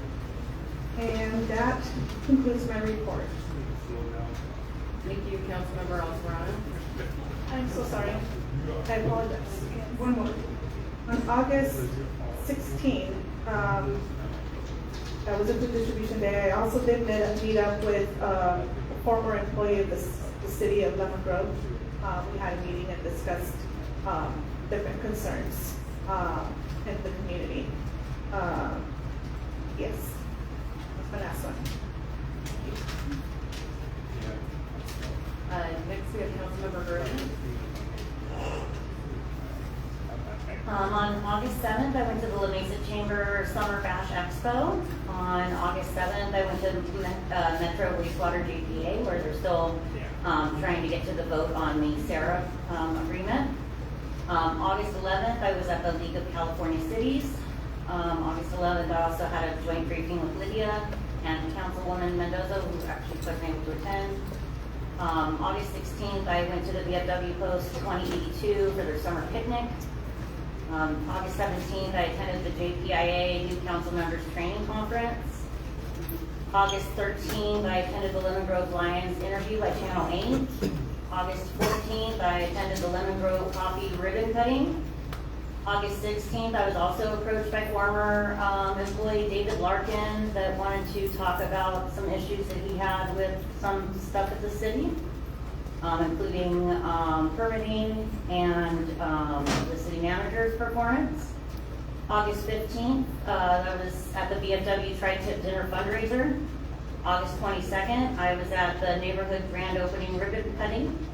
August 23rd, I went to the Faiai home where the Faiai family was presented with a helmet from the Heartland Fire. Thank you guys so much for doing that. That was a really cool tribute.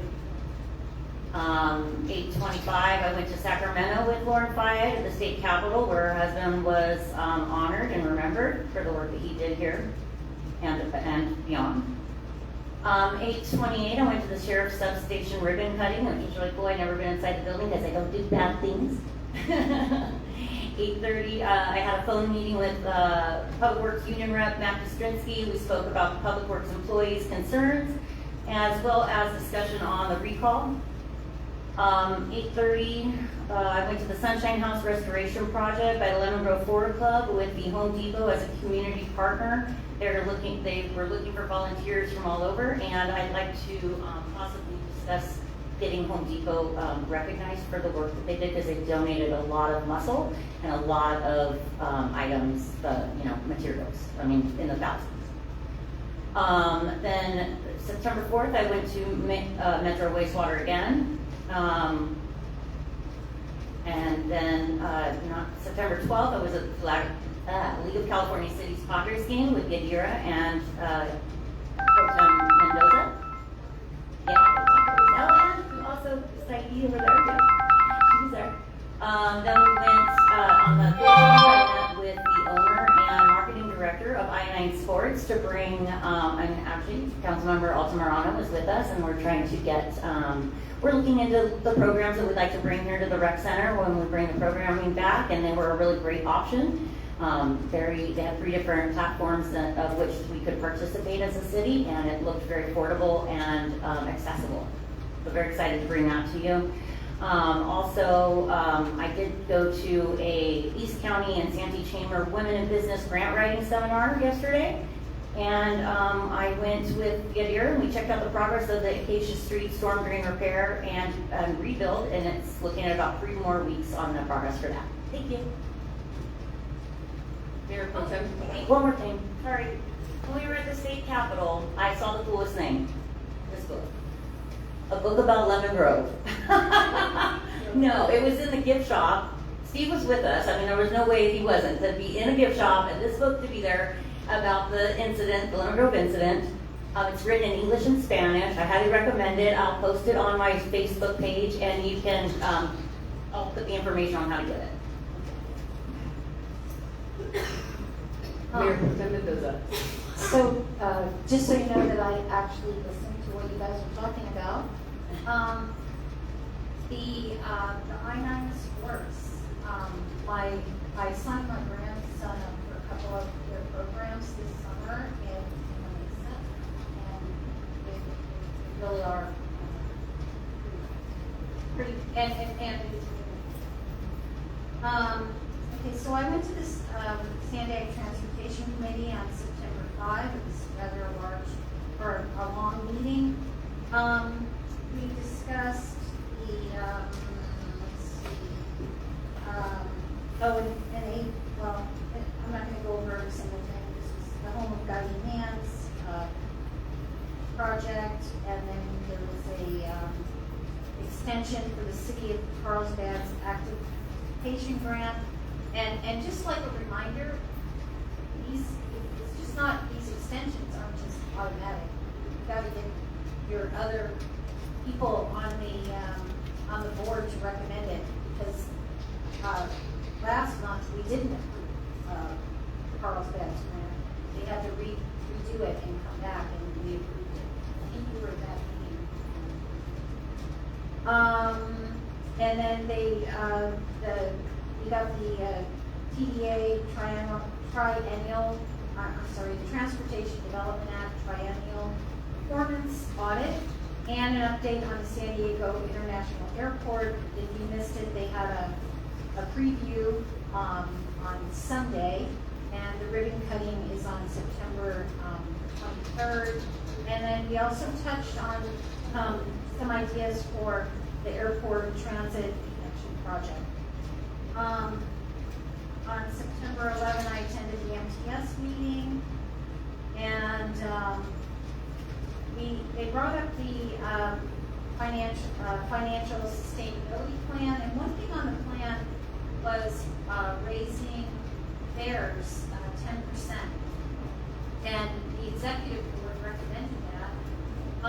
But the MTS board was not in favor of. They were suggesting a 10% increase on the fares, just like across the board, and we referred this back to the executive committee to do a little more investigation on that, a little more study on that. We also studied or got a report on insourcing some. Right now, MTS is contracting with TransDev, and we asked the staff to look into whether we should insource some of the services that TransDev is providing to MTS, but we were shown that it's actually significantly less expensive to continue with TransDev. We also received a comprehensive operational analysis and on-track update, which kind of just shows you like how and when people travel, and we postponed the grants administration report. Again, this was a very long meeting, and we received the fiscal 2025 annual performance monitoring. And then on September 9th, I attended an update with the city manager, and one of the things that we talked about was the encampment resolution fund. And one thing she and I specifically talked about was the last part of this, and that's the regional task force, the city of Lemon Grove, and Caltrans will coordinate with property owners and local service providers on effective approaches for maintaining encampment site closures and property restoration. So then, while I was at my grandson's football game on Saturday, I got a panicked call from our mayor, and she said, "You've driven down North Avenue." And I said, "Well, no, I haven't gone over there in like a week or so." Well, I went over there, and it's terrible. I mean, I couldn't even, they're blocking the street. I couldn't even drive down there. So I know that 2 weeks ago, we approved the spending plan for our homeless plan. But I would like to bring that back to the council and have staff present us with some options. I don't want to lay this on our city staff, our public works department, or our sheriff's department. Our public works department, we don't have enough people to go out there every day and clean up trash. And I'm like I said, today, I could not even drive down the street. That's how large this homeless camp is. They are blocking one whole side of the street. And I know our public works guys go out there like once a week, but they shouldn't even really be doing that. They should be filling potholes and fixing our streets. So what I would like staff to bring back to us is some alternatives. Do we hire more people to do this? Do we contract with trash pickup junk hauler? Do we hire temporarily a security guard to go out there and police this? And then pick back up from our sheriff when it's necessary. But this is it's got out of hand. And we have a no camping ordinance that is not being enforced. It's on the books. So I would like to bring this back, and we have money.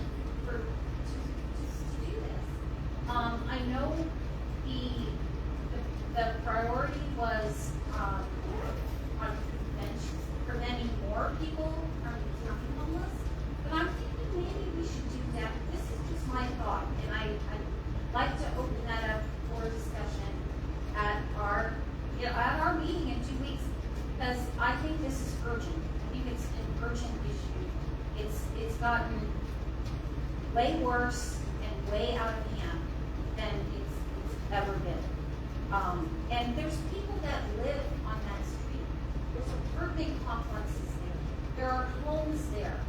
And who wants to walk out of their house and not even be able to drive down their own street as of the encampment that's gone? I'm not saying. Mayor Pro Tem Okay. Mendoza, I know, I want to steer clear of a discussion without agendizing the item. I think you've explained the issue, and if you have support for bringing that back, then all you need is two. Thank you. I support it. Got it, thank you.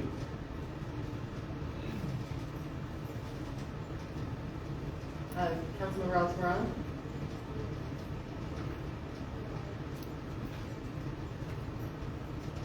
While we're at it, I do think it's important to work on code enforcement. So if we could bring those two items at one time so that we can discuss them. I need someone else's support. Do you want the code enforcement issue to be related to what we were just talking about, packaged together, or? Probably separate. You want a discussion item just on code enforcement in general? Code enforcement in general. We may be able to tie those in together, but I would like to talk I'm gonna about look at the city manager for that one, because that sounds like a workshop, I don't know. Can we talk offline so we can better define it, because code enforcement is a large bear? So code enforcement And- is just the trash. We're not enforcing in the So that's related to homeless and trash. So we can couple them both together as to show the steps that are going on. Okay. And I'm hearing what you all are saying. I don't know if anybody drove by there today, but our reports back was that it was better than it has been. So, but we will bring back the item and have a full discussion. Yeah, and to me, it's code enforcement with the trash for the homeless, but there's also other areas where people are dumping, not just necessarily in that section, and not just the homeless, it's homeowners too, and businesses.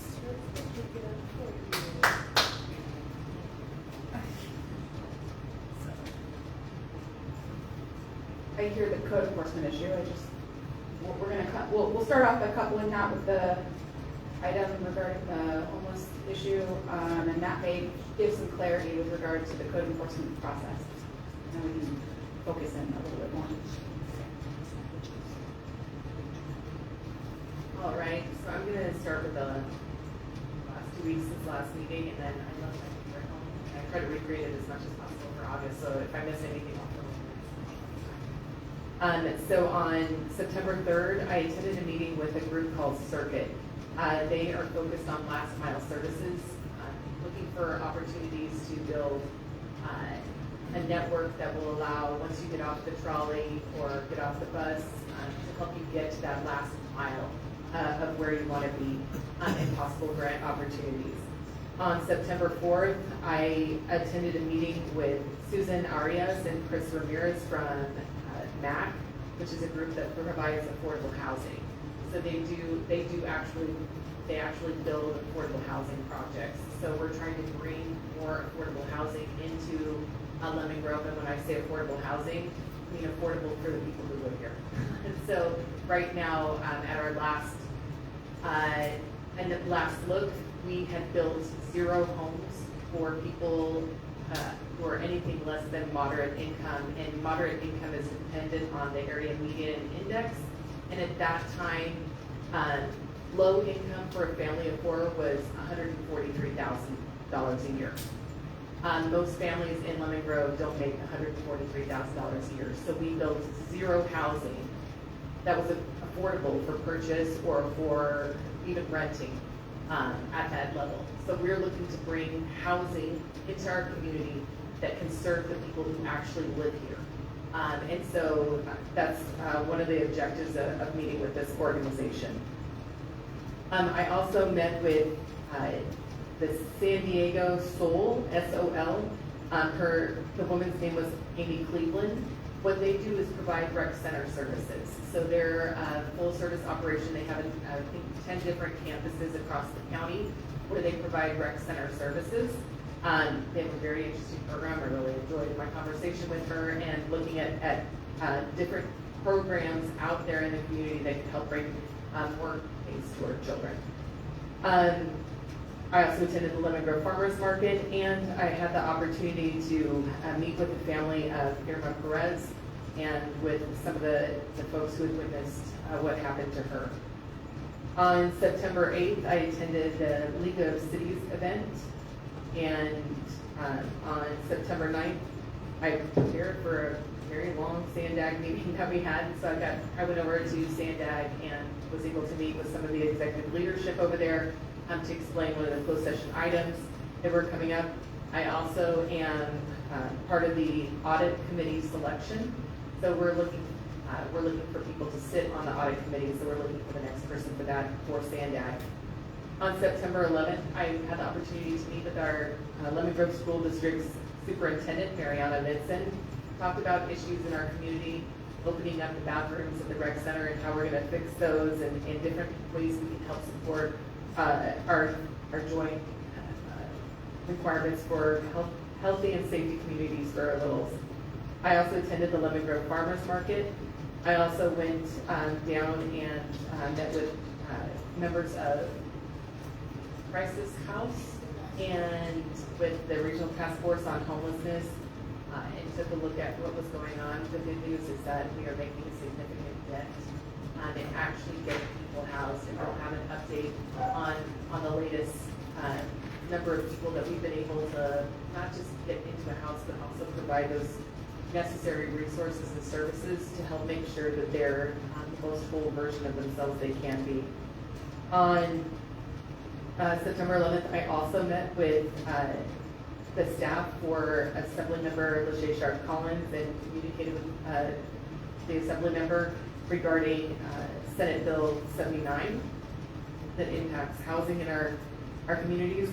On September 12th, I was able to attend the Terminal 1 Airport Gala, so I got to check out the new things over there. It's absolutely incredible, and it's neat to see something that's been over a decade in the works. I also, on September 12th, I attended a community meeting with the people who live on LaPorta Street. Enjoyed it. It was great. I got to present to them. They meet regularly during the summertime, and they invited me to come speak, give an update on the city, and made me jealous of the people that live on LaPorta. Then I also attended the SANDAG meeting, and there was a large closed session item on there that took up the bulk of that meeting. On September 13th, I was able to attend the retirement ceremony for a gentleman named Amy Hong. He was part of the San Diego Taxpayers Association. That was an oversight. Taxpayers Association. A really incredible human being who really understands how cities are financed. Does a lot of teaching and education on the subject. And he and his organization endorsed our sales tax measure, but has really been like a wealth of information, and I can go to him for advice on different issues when I have questions. It was incredible to see his retirement ceremony. On September 15th, I attended the 215th anniversary of the independence of Mexico, and happy Independence Day to Mexico. It was wonderful. I was invited by the Consul of Mexico. On September 16th, I spoke with Arturo Lamelli. They're interested in putting together an indoor soccer program here in Lemon Grove, and they're partnering with FC San Diego. That would be an amazing opportunity. And then on August 7th, I met with the Chief of Staff for Assembly District 79 to go over the issues with Council Member Altamirano that we're facing here in Lemon Grove, and we were able to get in to ask for the rec center services dollars. I also attended the Lemon Grove Farmers Market and the Lemon Grove Concert in the Park. On August 9th, I was able to meet with Lauren Faiai and have lunch and catch up and then talk about her candidacy. On August 11th, I attended the League of Cities event where we were able to honor Steve Faiai's legacy, and we were able to get the League of Cities to provide check to the family to help out with some of the expenses. On August 12th, I met with Armin King, who does a lot of youth mentorship programs and focused on really pushing and promoting anti-violence initiatives in the communities. They've done a community-based grant with a number of individuals, organizations in our community, and hopefully they will get that, and that will be a huge asset to our community. On August 16th, I was able to work with Supervisor Montgomery Stepp, and she and I were able to put together a couple hundred backpacks. We gave about half the backpacks away at one of the day camps, and the other half the backpacks we were able to deliver to people as part of the food distribution. So that was really fun to do. On August 17th, I attended the Lemon Grove Business Association. Well, I actually helped prepare them for that meeting. They were getting ready to elect their officers. I wasn't able to go to that meeting because I was on vacation.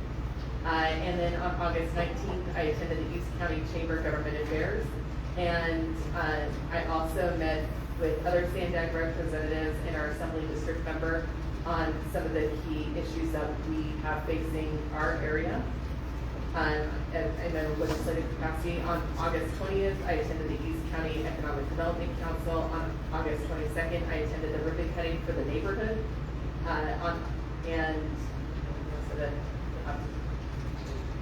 Let's see here. All right, that's it for me. I'll turn it over to the city manager.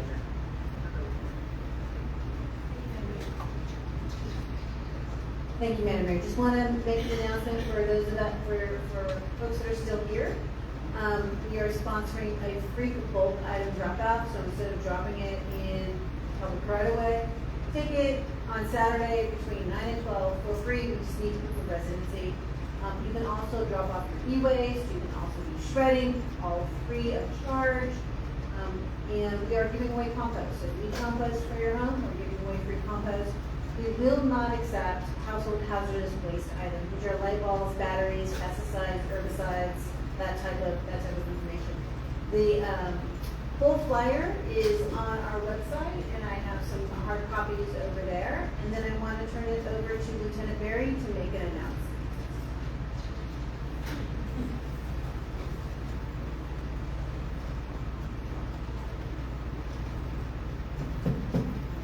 Thank you. So likewise, for the folks that are still here, I wanted to make an announcement. So the Sheriff's Department is, the Sheriff's Office changed their name. We're going to be hosting a Sheriff's Citizens Academy. Well, we used to call it the Citizens Academy, now we call it the Community Academy. That's going to happen at the Lemon Grove Station.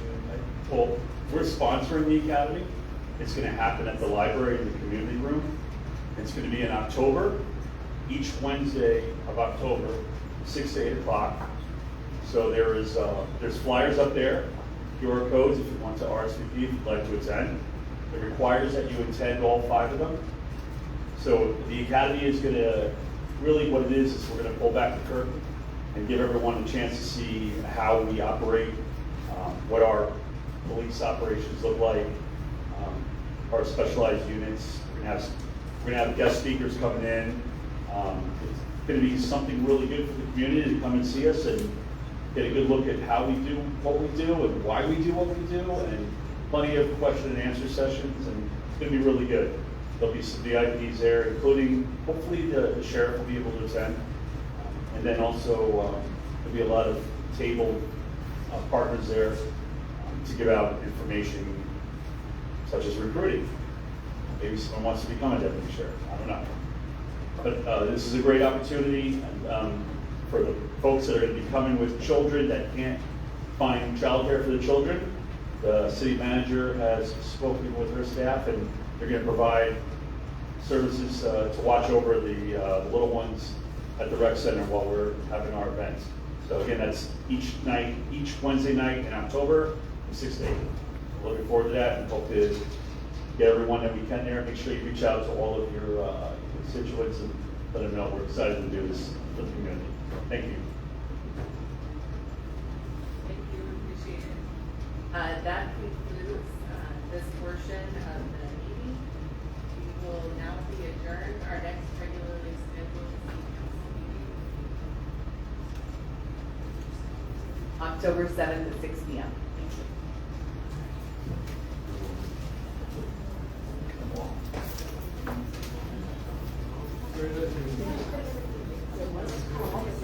Well, see you later.